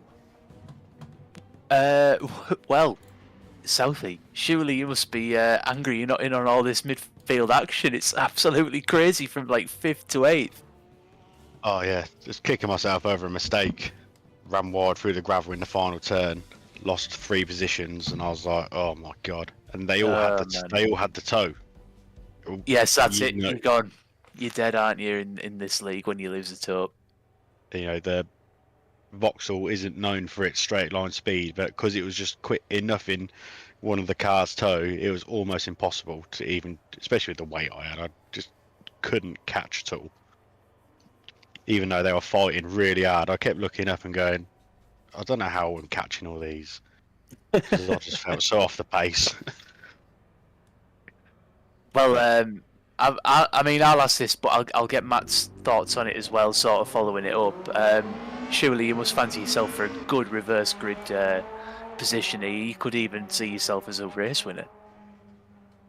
I wouldn't go that far, but I think I'll do my best. But those boys who'll be on me in the Volvo, I think it's just a better car. Even with the weight, can't discount any of the alphas. But hopefully, the lads in front of me do well. Carl and Steve, they obviously, I think Carl might lead into the first turn in the Audi. But I'm just gonna try and do what I can to stay somewhere in the top 10. But I think it's going to be a tough ask. Yeah, fair enough. I was wondering because we didn't see a huge amount of you because we were very busy with that midfield pack that were just battling non-stop. You say that you ran wide coming around the last corner. Was that due to anything in particular, or was it cold tyres and they just, the tyres slide away from you? With the Honda, I am struggling to get, good turning, especially with the weight. So to take the final turn, I'd normally have to try and hook the wheel up on the curb to really sling it round. If you're 2-3 meters wide, it's like driving a barge. It just runs wider and wider and wider. So I think I might have braked slightly too late, missed the apex, and that was it. Through the gravel quite deep and lost a few positions, and then struggled to claw them back. It can be frustrating, can't it? I think we've all been there where we've made a slight mistake early on, and then at that point it's just damage limitations. But I mean, I haven't raced touring cars, but when they're so close and, like you say, the getting in behind, getting the slipstream, you're almost fighting a losing battle. Yeah, I think almost going back to what I said last week. Maybe if there was another lap or two, I might have actually got there, but I just really struggled in that race. Lost a couple of positions off the start. Had to go wide through around the outside in T1, T2, which sort of put me at the back of the pack. And then, to be fair, after that, I just didn't have their pace. They were just driving away from me, and I made that one mistake trying too hard. And then, just like you boys, I was just watching it, trying to unfold. Hey, you're in charge of the server. If you need an extra 2 laps, just chuck an extra 2 minutes on. It's fine. I can't do that and drive though. That's the problem, Mike. See, that's my plan foiled. Never mind. It was all good until it fell apart. No, I always carry extra fuel though, so I'd be all right. I love it. We are joking, of course, folks. We wouldn't suggest any kind of actual manipulation. We're not that type of people. So, how are you finding the Super Tourer? So, obviously, it's a new championship. We've never tried it before. It's all new. It's all shiny. We're 2 races in now. Do you find it's as fun as the normal touring cars? I know we're going back to touring cars for the next season, but is this something you'd like to come back to in future seasons? Oh, 100%. If they can, a couple more cars for a bit more variety, and if we can figure out how to, keep it Stevens as it is, I think it's awesome. You've got those 5-car midfield battles. It's not just been one race that's happened. It's been majority of the races in the season. We're only, like you said, 2nd race in. So if this is what's to come over the rest of the season, I think we'll have no choice but to bring it back. Yeah, absolutely. And we're only going to learn from ballast application and some balance of performance and all that kind of stuff. As the more you race, the more you learn, isn't it? So it's only going to get better as time goes by, I'm sure. But great to talk to you, mate. A couple of minutes left, so we'll let you get on and get your setup done for race 3. Good luck, and Cheers, hopefully boys. we'll speak to you in a bit. No problem. Cheers. Right, we are, just 2 minutes left of practice. So we are reverse grid from position 11, I think it was, Aaron, wasn't it? Yeah. So not as dramatic as last week, I should say. Last week obviously was quite a big one, with the entire grid effectively being reversed, and there was a lot of the drivers felt that wasn't the best for the racing. I mean, we loved it, but they felt like it was a lot harder to make progress through the field. but that's what you have to do, is learn to manage those race trees, of course. But so we're not going to have as much drama, I would say, this week. But still, we've got slower drivers towards the front, faster drivers towards the middle of the pack, and it's always interesting to see who's got the patience to do it properly and who pushes too hard too soon, if you like, and makes those mistakes. Yeah, I mean, if this was British touring cars, we'd be right on the limit of a 12 car swap. So we're still going to see great racing. I mean, the field's like, what, 17 to 19 cars deep. So there's only a handful of guys that aren't going to get swapped. You know, it's still a big chunk of the field. And, yeah, the gaps between the guys from 11th to 1st is still fairly reasonable. So, obviously a lot closer than Sepang, but enough to provide us with action where those guys starting 11th, 10th and 9th should cut and carve through. But this is where it's going to be really good. We're at a track where notoriously it's hard to overtake. You know, look at the ridiculous move that Bojan pulled off. We're going to see like 15 minutes of that times 6 cars potentially. So we're gonna have to keep our eyes peeled and make sure you mash that replay button, because we're gonna see some serious moves, I think. I mean, we've seen it, you know, both in this championship and in the former ACC championship that we used to cover, both Strat 2 and FDR SR. That this track particularly, when we've had reverse grids, somebody who's had the reverse grid pole or has been in the top sort of 3 has ended up getting a win. So we've seen that quite a lot, particularly at this track, because, as you say, it is difficult to overtake. So I guess we're always hoping for that, Matty. That's the point of the reverse grid, isn't it, Matty? Is to give other people an opportunity to get a win, and to make it harder for the faster guys to pick up points. And it's not disrespectful, it's a different way of doing things to something like F1. Absolutely, it keeps things interesting for the guys that are normally battling maybe mid-pack but not getting up for the wins. It certainly gives them bragging rights, as we know, from, like you say, from ACC, Strat 2, FDSR, where certain people that are normally mid-pack manage to pull a win and they don't stop going on about it, but it's because they're managed to get that. We won't mention any particular names in case they watch it, because they will not let us forget about it. Obviously, they do mention it on this very track. Yeah, probably on a weekly basis. Do you remember that time? But all good. So the guys are just finishing the warm up, and then we'll have the formation, and then we will get going for race 3. Really looking forward to this one. So hopefully you guys at home are enjoying it as well. So we will just head back over to the race scene. So stop looking at our ugly mugs, and just so you got to look at our ugly mugs again, I'll just remind you who we are as a comms team. So we have only been doing this for the last 2 weeks, replacing the very talented Andrew Pawley while he's on a sabbatical. So myself, Aaron and Matty are really glad to be here to support the league and stream this for you and show you all of the fantastic entertainment. And you've got to say, the racing is no worse than what you would see in real life. It's giving us real entertainment. These guys are racing super close, and this is the one of the rare things that you can do at home that is almost the same, in that if you're playing FIFA, you're holding a control pad sat on your settee, but with these guys, they're sat in rigs in a seat. The server's crashed, so that's great. They're sat in rigs in a seat, and they are using a steering wheel and a set of pedals, and the steering wheel's got force feedback, so it feels like driving a real car as close as it can. Obviously, nothing feels quite like a real car, but my point being, you know, the difference between using a mouse and keyboard or a controller to engage in a simulator or a game, this is the one where they are actually doing all of the actions themselves as if they were in a real race car. And I think that does separate sim racing, particularly esports, from other esports. Do you think, Aaron? Yeah, it does. At the end of the day, anyone can pick up sim racing. You can go out and buy a G29 second hand for next to nothing and plug it on your desk. It's such an accessible sport, and if you're a motorsport fan, you know, you can even do this on a pad. I did it on a pad for years. You can just pick it up and go.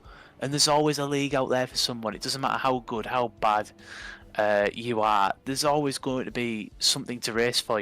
I look at like the Del Neils, the Bill Campions, and those guys have been at the back over the years, and they still turn up. And there's still guys for them to battle with. It's like it doesn't matter what the skill level is. There's always something to go at, and that's what's so good about sim racing. Not everybody can pick up a football and be good. Not everybody can go and hit a golf ball and be great at it. But in sim racing, it feels like there's a community and a level for everyone. And I've met really good sort of lads over the years. I've met you guys all through sim racing, and I've even met up with some of the guys in real life, and we've all got the common interest. We love cars, and it's such a nice place to be, and everybody in the Discord has each other's back. If we have questions, everybody helps. It's just such a nice environment to be in. Absolutely. It's incredible. I mean, I'll just quickly add to that, just to promote sim racing to anybody that's potentially dropped by the stream that's not involved in it. I met these guys who I'm doing comms with through sim racing. I go to Brands Hatch, British Touring Cars, every year with guys that I met sim racing, Mike being one of them. And it's phenomenal. It's absolutely phenomenal. Like Aaron said, you can spend 150 quid on a wheel and give it a crack. It is a slippery slope once you start. I've ended up spending thousands of pounds and now I don't race. But you don't have to go that deep. It's a phenomenal sport. It is absolutely. Race Room has entirely crashed now, so I'm not sure whether we're having more severe issues than just a server crash. It looks like it might be an issue with Race Room itself, so I'm just seeing if it will reload, as it had completely crashed while we were talking nonsense there. So we will see what. I'm in the process of joining the server, Mike, so I'm not sure if it's maybe your end on that. Yeah, might wider well be. scale. So I'm just waiting to see if it will load. If not, we will. Maybe. I am in the server, as are 13 drivers. Okay. The I'm server. just going to check the Discord, see if anyone's mentioning anything. One thing I will mention, it's not been picked up on, unfortunately, for the third race, we are going to be missing Nick Papadin. Okay. He can't make race 3. Yeah. For kayfabe purposes, we'll say he's got terminal damage to his car. But it's a shame because he was, stuck in and involved in that amazing battle we had from race 2. He certainly was, yeah, absolutely. So the server is still not coming up for me.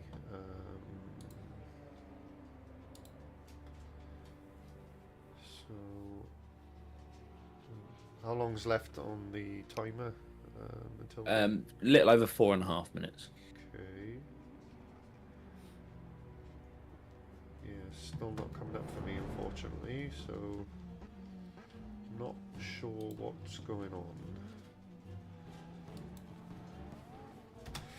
Sorry about this, folks. I would love to be commenting on the start of the race, but I'm not seeing any servers, and I've obviously got an internet connection because I'm still talking to you guys and I'm still live on.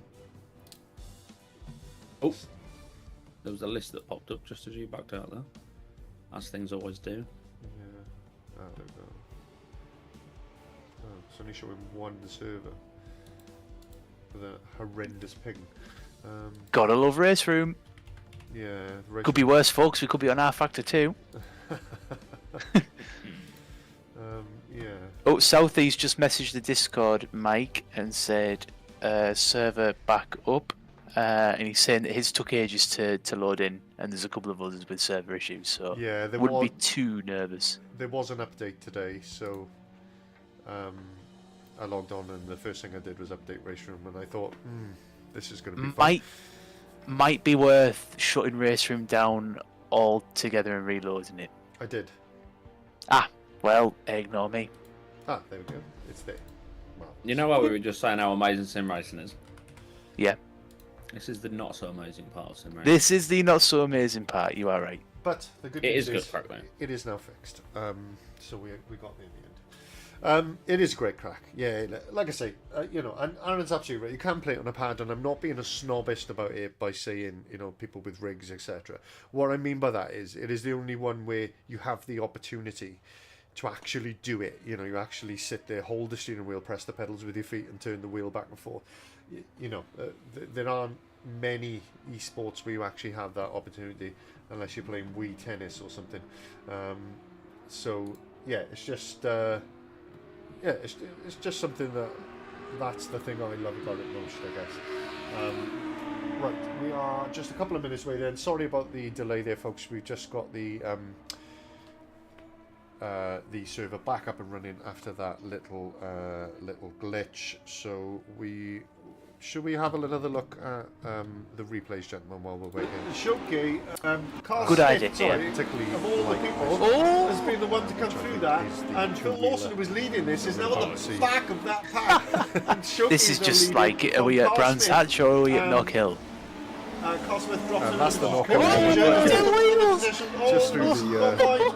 Well, I'm not even sure. And that's you can Kurt call it Leisure, chicane, who's it's not. kind of been battered wide with like a mini, Shoki. Carl Smith, sorry, of all the people, Oh! has been the one to come through that. And That, Phil it Lawson, who was happened at the leading this, is weekend now in at the British the Touring back Cars. of that Did pack. Ollie And Shoki is Yeah. now leading. very Carl nearly Smith. rolled his car. It did. So absolutely. did Sarah Carl Smith Proctor. drops in the Yeah, absolutely. But brilliant stuff, as always. Right, we are just a minute away from the practice server finishing. It'll move over to the formation lap, and then we will head into the race proper, the reverse grid race. From 11th up, will be reversed with the rest of the grid falling into their normal position. I'm just going to take a quick comfort break, and we will be back with you in just 60 seconds. Guess that means we're covering Matt. Here we go, sports fans. Yeah, let's absolutely bring this stream down. Yep, this is it. Mike, you're going to have a banned stream in 40 seconds, sadly. One thing I am going to mention while Mike's not here is, I don't know if it's been picked up, but I've been dropping in Oasis song names. Yeah, I noticed it. I noticed it. I was waiting for. I thought someone would call me out on it, but they haven't. You said don't look back in anger, and I said I heard you say you're gonna have to rewatch the stream because it was very, very, very subtly, okay. like it was subtly done, but I did notice it. I mean, to be fair, quite a few of them you can fit into the racing environment, so it worked alright. But Don't Look Back in Anger was probably about the 5th one I'd slotted in.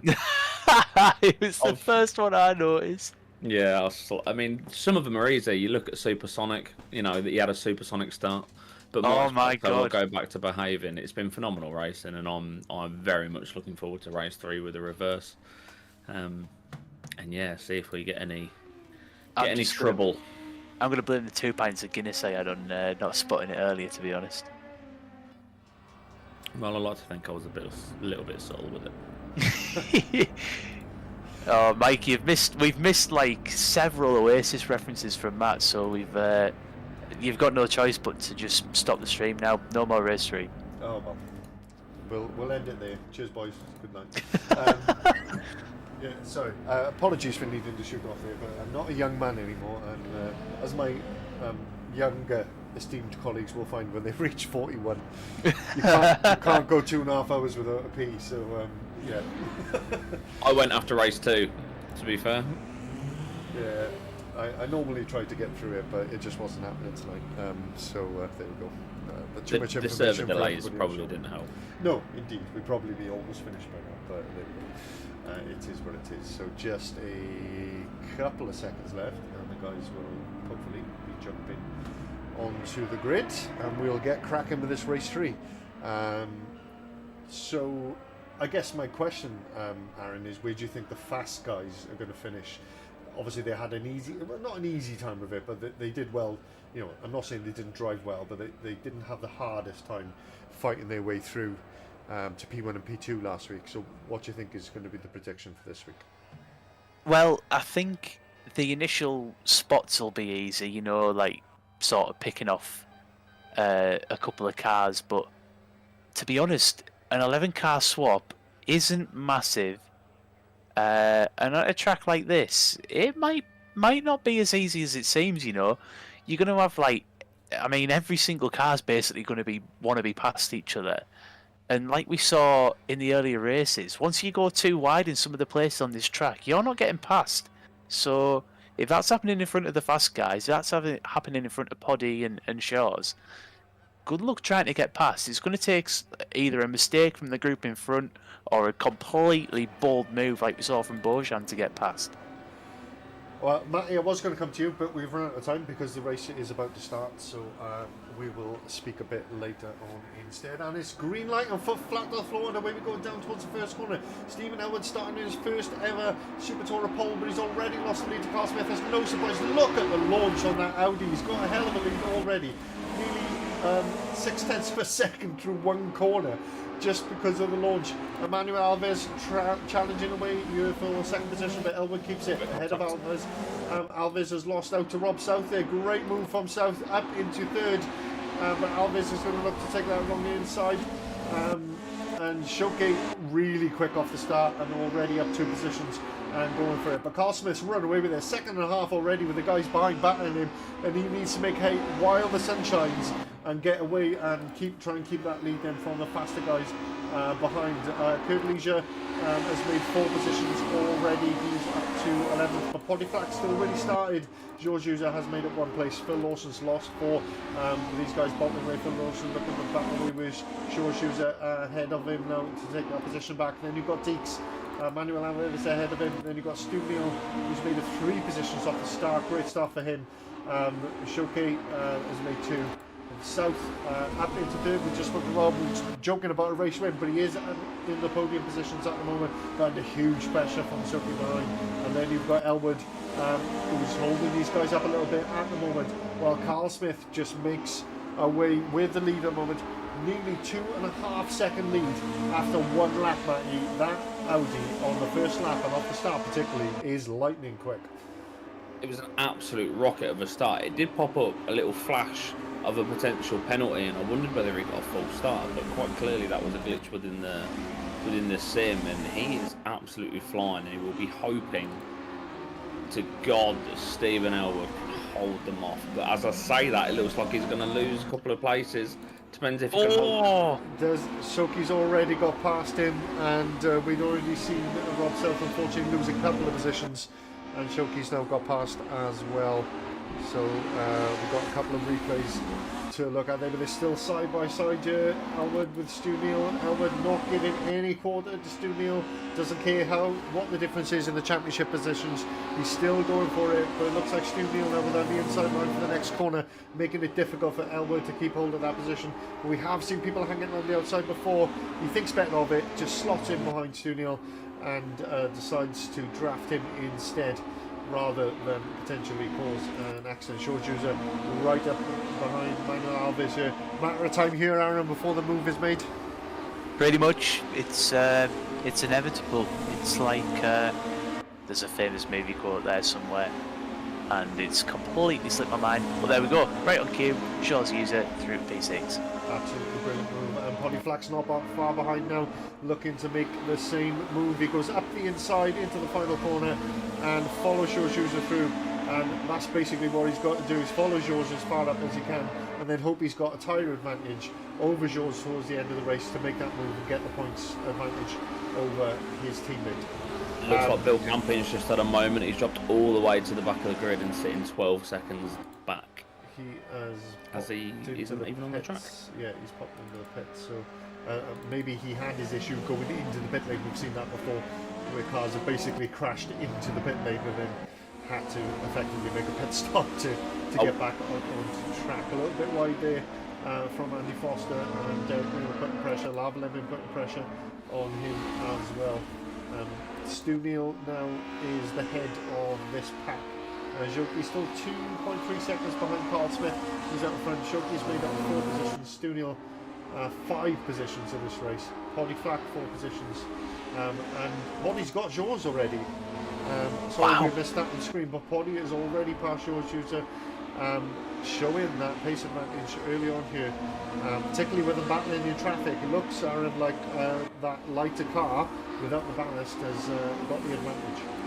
Yeah, it does. And I'm just monitoring that gap out front. You know, I'm looking at Soki. He's not really making massive inroads on Carl Smith. And I mean, 10 minutes into the race, you'd maybe say that could be job well done for Carl. You know, that could be all done. Absolutely could. You can see Oh God, the gap's dramatically decreased though, Mike. Sorry, Yeah. it's gone down to like It nothing. has. Carl Smith has made a mistake going into the last couple of corners, and Shoki Wonder has if he's had now a taken the slowdown. lead. Yeah, that could well be the case, or he's made a mistake. But hopefully get to speak to him after the race. Poddy Flack and as usual both get past Elwood, and they both put pressure now on Rob Smith. We're just watching to see how far these guys can get through this pack. Deacon and Lawson also looking to make progress, but they've lost positions as it stands. Kerbalisha putting pressure on that gap now. On that gang, look at that! How many cars are in that one shot, Matt? It's absolutely insane. As we see, This is the beauty of touring car. It is, mate. It is, mate. Go for it. It's just phenomenal. I mean, one thing I will mention about potentially Bill Campion, did look like it was under pressure from Kerbalisha, who was coming through, and he's quite clearly determined to get through. I'm not saying there was contact, but maybe we can ask at the end of the race. This is just unreal, and quite clearly Poddy Flack, as I mentioned before, he's really feeling that car tonight, and he's I just very briefly, obviously all over the back of Rob South, all over the back of him coming around the back end of the circuit. Just waiting to make his move, waiting to pounce, just waiting for that right opportunity. Rob South not making it easy for him. Carl Smith is closing the gap back down now on Shoki, but obviously Stu Neal is close to him now as well. So he's got pressure from behind as well as looking ahead again to get back in front for that race win. Carl Smith, whether it was a mistake or track limits, I suppose track limits are a mistake in themselves. I'm sure he'll be kicking himself.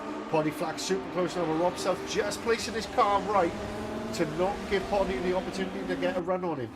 Basically doing what Poddy does unto others, but Poddy making a look at the inside there, but Rob South again positioning his car just right. This three-way battle here for fourth position. Oh, a little bit of contact there as Poddy took a look around the outside. Rob South just tried to close the door on him.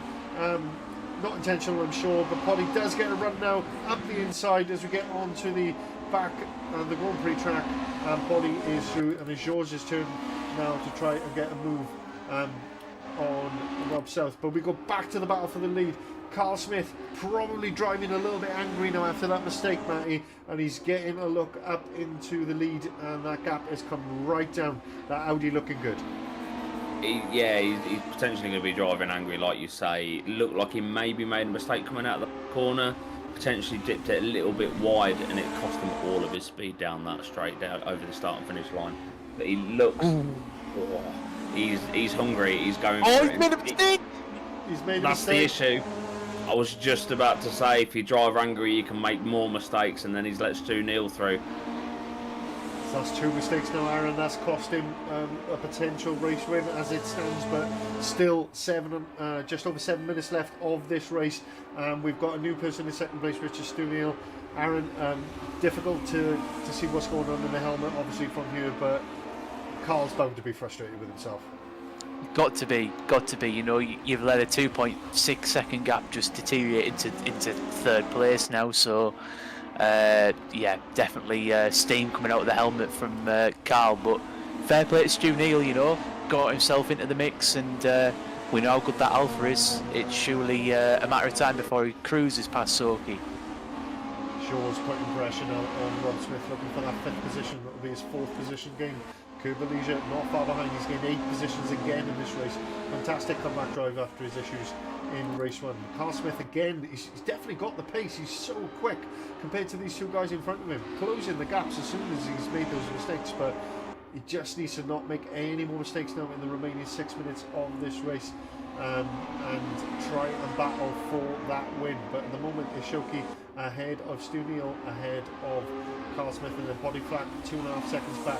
Keep an eye on that Poddy Flack gap as well. Has he got the pace in this final 6 minutes to close down and challenge for this win? We will see. Georgiou is still being held up by Rob South. That means he is now 1.5 seconds behind Poddy Flack. As we keep an eye here on Carl Smith, battling away for the lead against Stu Neal and Shoki. Shoki out in front, Stu Neal half a second behind, Carl Smith right behind Stu Neal and battling away for the win here. Shoki needs to try and get this gap big while the two behind him are battling, but it's not happening at the moment as they're all keeping pace with each other, and they settle down just a little bit. We'll go back to George battling away here with Rob South. George User looking to make a move. He goes up the inside. Has he got his braking right? He has. Rob South giving him the space he deserves. He's got the line. Has Rob South got the acceleration? He hasn't to get alongside him, and that is moved down for George User, but now 1.7 seconds behind Poddy Flack. Poddy Flack took 0.2 of a second out of the battling field in front of him on that last lap, so it's still not over. He's under 2 seconds behind them now, just over. It's fluctuating a little bit as we see these guys battle away. Fantastic racing all through the field again, as we see a brilliant race 3, and that is what it is all about. Carl Smith seems to have settled down a bit now, Matty. Hopefully he's got his got himself in a position to try and challenge for this win. That's the big thing. One thing that I struggled with, I know, is you need to get back in the groove. You just need to calm yourself down, settle, get a good couple of clean laps, and then try and push from there. Because if you're driving angry, you make more mistakes, like we saw from Carl. One thing I do want to mention that we missed, because there's been action everywhere, there was a real good battle between Curb Elijah, Craig Deacon, Phil Lawson, who we have unfortunately lost. He got DQ'd. I'm not sure what's happened there. And as I say that, it looks like we've also... Absolutely, yeah, that would have been probably penalty points. Not necessarily all his fault, because you get penalty points when somebody hits you as well as you hit them. It's a bit of a broken system, but it is just how it works, and everybody's in the same position. But unfortunately, yeah, we did miss that, and it looks like that DQ from Phil will probably be because of penalty points through contact and track limit violations. So Kirby Janelle, we see battling away for 6th position. Currently in 7th, has made 8 positions in this race, and he's the one battling Rob South, who's just going further and further back. So we're just keeping a close eye on that, while keeping a close eye on that lead at the front. It's so close out in front. I'm just going to flick to it because it's a three-way battle. My god! I was just about to say there's less than 0.2 between all 3 of them. It's absolutely so close between these guys at the back. Poddy's got that gap down to 1.5 seconds now, but I don't think it's going to be enough time. There's 2 laps left by my rough calculations, and that's probably not going to be enough time to close that down, because these guys do have good pace out in front. So still Shoki from Neil, from Carl Smith. Carl Smith will be kicking himself. He's clearly got the pace, but those 2 mistakes have cost him the opportunity as it stands for a race win. But it is not over yet. We've still got 2 full laps of racing to go, as we see Shoki from Stu Neal, from Carl Smith, all battling away for the little mistake there from Smith through the final corner, as he's lost a little bit of momentum. And Kirby Leisure is still battling away with South. Is he going to try and make a move into turn 1? He goes to the outside, trying to use the slipstream. Is he going to try and cut back now with Rob offline slightly to get the inside line up into turn 2? That's a move we've seen from all the other alphas. He does a late braking move, and he just doesn't have the pace to get past him on this occasion. Carl Smith again has closed down. He lost a lot of time through the final turn, but he's made that time back up now as he battles away into the next couple of corners. And this is where we've seen them super fast drafting each other down this back straight, Aaron. They just absolutely love it, don't they? He's drafting each other down here. Yep, they do. Obviously showing Stu Neal in the lead now. He's got past Soki, so yep, all 3 cars very close to each other. Oh, Soki with a great run there. He gets a good switch back on Stu Neal, and Carl Smith will be biting at the bit to get through on both of these, as we look at this as probably being the penultimate lap with 1 more to go. This is all got Poddy back in as well. These battling, Yep. Poddy is right on the back of them, making this a 4-way battle for that final win of the night. Absolutely, it is a 4-way battle with 1 lap to go, and it's Stu Neal now who leads ahead of Soki. Apologies, I missed that. Cheers Aaron for picking that up. So it is Stu Neal now from Shoki. Looks like Stu's got a bit of pace because he's pulled up a bit of a gap, and it looks like Carl Smith's losing out that position to Poddy Flack, and he has Poddy Flack through into the final podium position, and potentially more, but we know Carl is fast in the middle part of the lap, probably the four-wheel drive of the Audi being really useful in the excuse me, the twisty section that we're coming up to now. But Poddy Flack at the moment is through into third. Brilliant drive from him. 2 wins and a podium is a great day at the office, but it isn't over yet. We've lost Kerbalisha. Kerbalisha's DQ due to penalty points.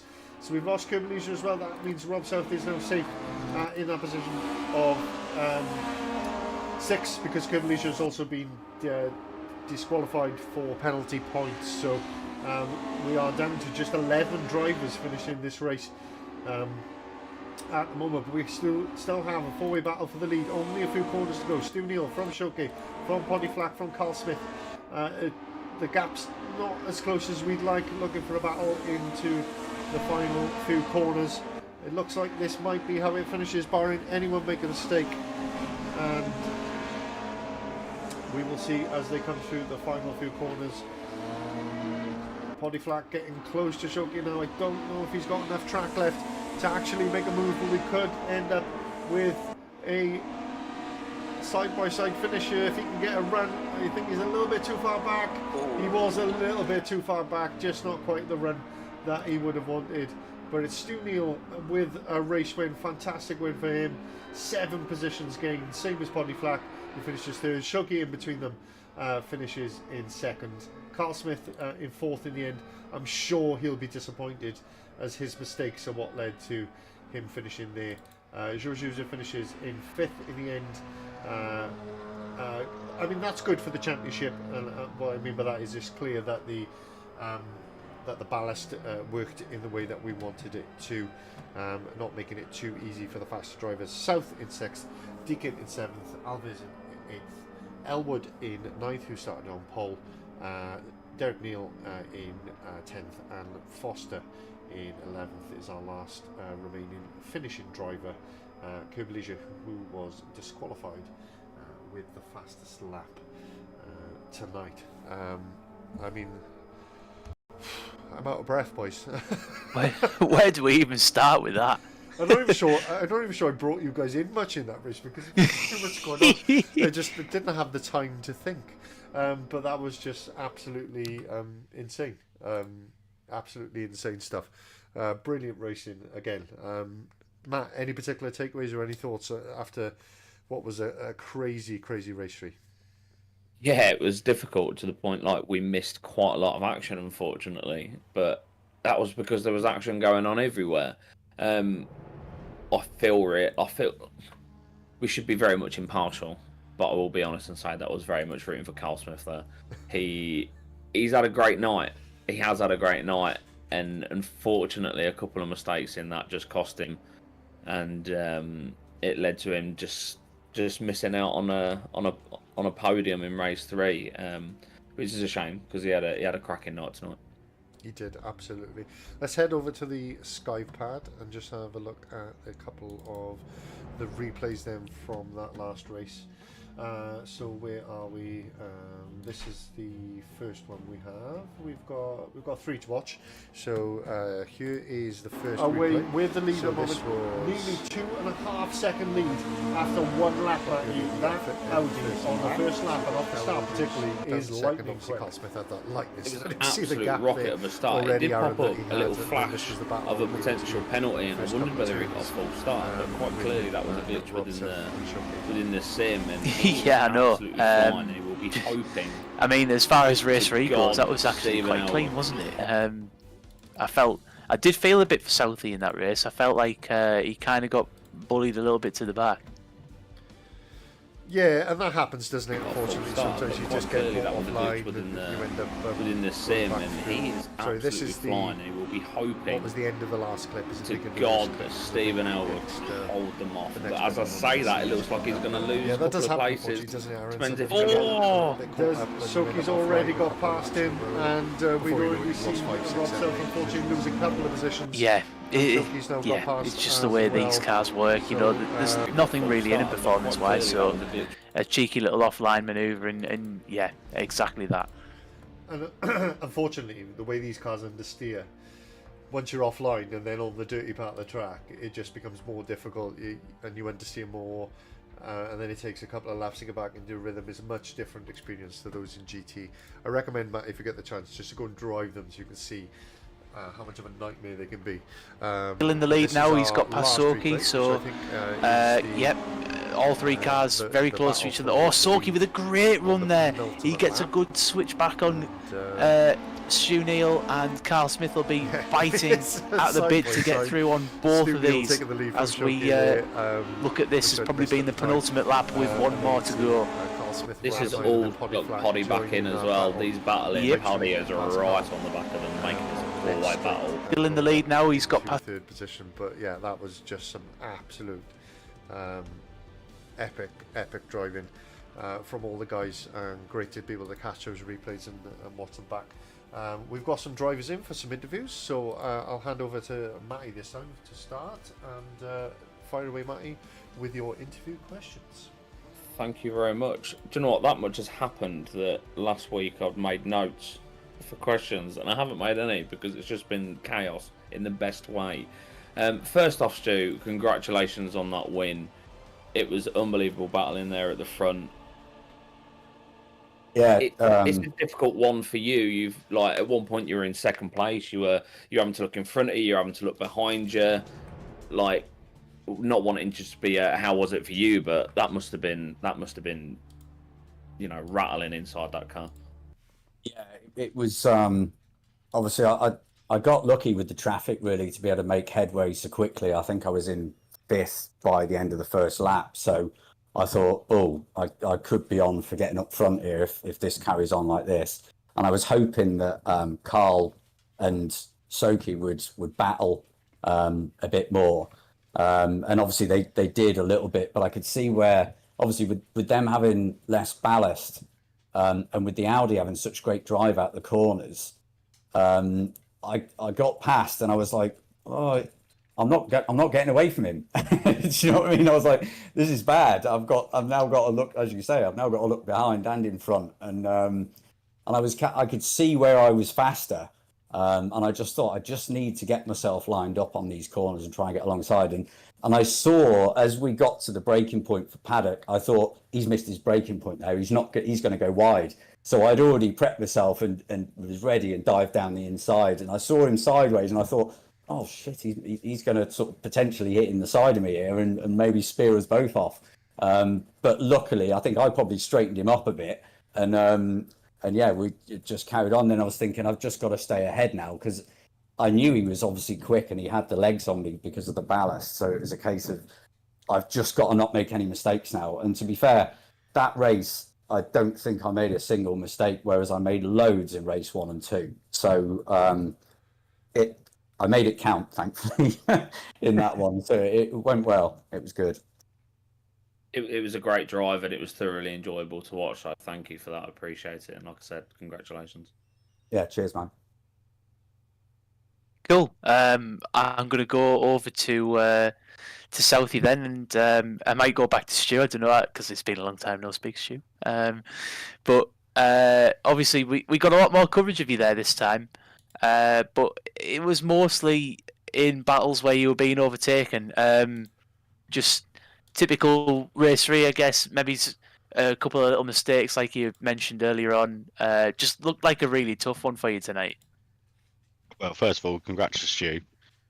I weren't going to keep him behind. Struggled to keep Poddy behind. Struggled to keep Shaw behind. They are so quick, honestly.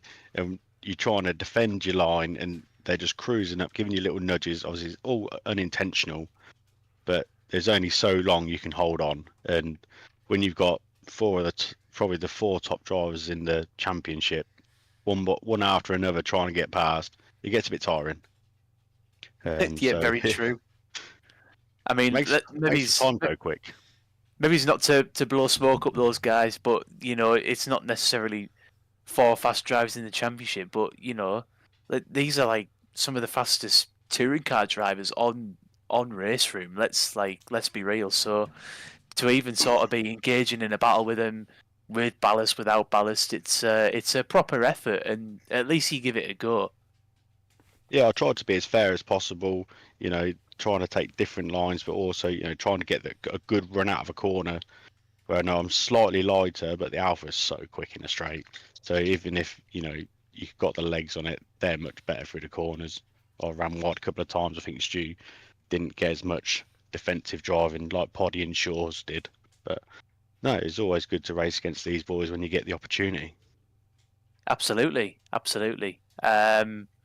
I'll move over to Stu. Obviously, a pretty good win in the end. Where do I even start? I mean, 7 positions gained, proper race 3 manoeuvres, getting yourself in contention. Be interesting to see what that's done for the championship. Obviously, Poddy's had a really good night. I'm not sure where you guys are at next, but it'll be an interesting one to see where that puts you with ballast and ultimately for the next round of the championship. Yeah, I think.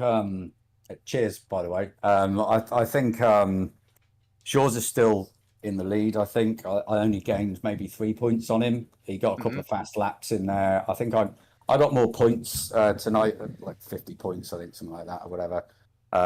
But yeah, race 3, as you know, is always a bit of a nightmare. We had, I think, a better reverse grid tonight. I think 11, 12 is about the maximum, really. But due to the difference in lap time, like I was saying last week, I think you were right. I think you mentioned that over a 2-minute track like the last one, 17 is a bit more manageable. But if we'd have had 17 tonight, it would have been a very different story. Oh yeah. Over a minute and a half lap. Do you know what I mean? I was lucky, I think, to be able to have got first. Because, like I said, I had some lucky breaks at the start and I didn't get caught up. And some things that happened in front of me, I managed to capitalize on. Like I managed to get a couple of drivers at a time, sort of thing, when they were battling together and didn't even know I was there, and I just straight through. So, it like I said, it's luck of the draw sometimes. But yeah, certainly, obviously, keeping your eyes on stalks and seeing what's happening and thinking, oh, if that's going to happen there, if I just put it here, then I'll go straight through. And it's yeah. But no, it was epic. I really enjoyed that race. That was one of the better ones. So good. Yeah. Brilliant. Well, I know Mike's been a little bit quiet there. I don't know if he's got anything to ask the pair of you guys. No, nothing specific. Just to say, we're at the Slovakia ring next week, I believe, if I'm not wrong. So Great track. Yeah, that's another great track. So we should, and probably some homework to do for Matt. You probably won't have raced that one, but a great track. So it should lend itself to some more great racing. But I got to say, like I say, we came into the season really, unsure how it was going to work out, with these Super Tours, but the racing has been unbelievable. And thanks to all our drivers for being part of it, because without them, we wouldn't have this entertainment. So it's great to see and great to be part of. So, yeah, nothing further from me. Thank you very much, everybody, for tuning in. Please like and subscribe and share with your mates and support your favourite drivers. And we look forward to bringing you the action next week from the Slovakia ring. Well, from my living room, but from the Slovakia ring. And we'll be back then for more. So thanks very much from me, Matty and Aaron, and all of our drivers. We've been TCSRL, and we will see you again next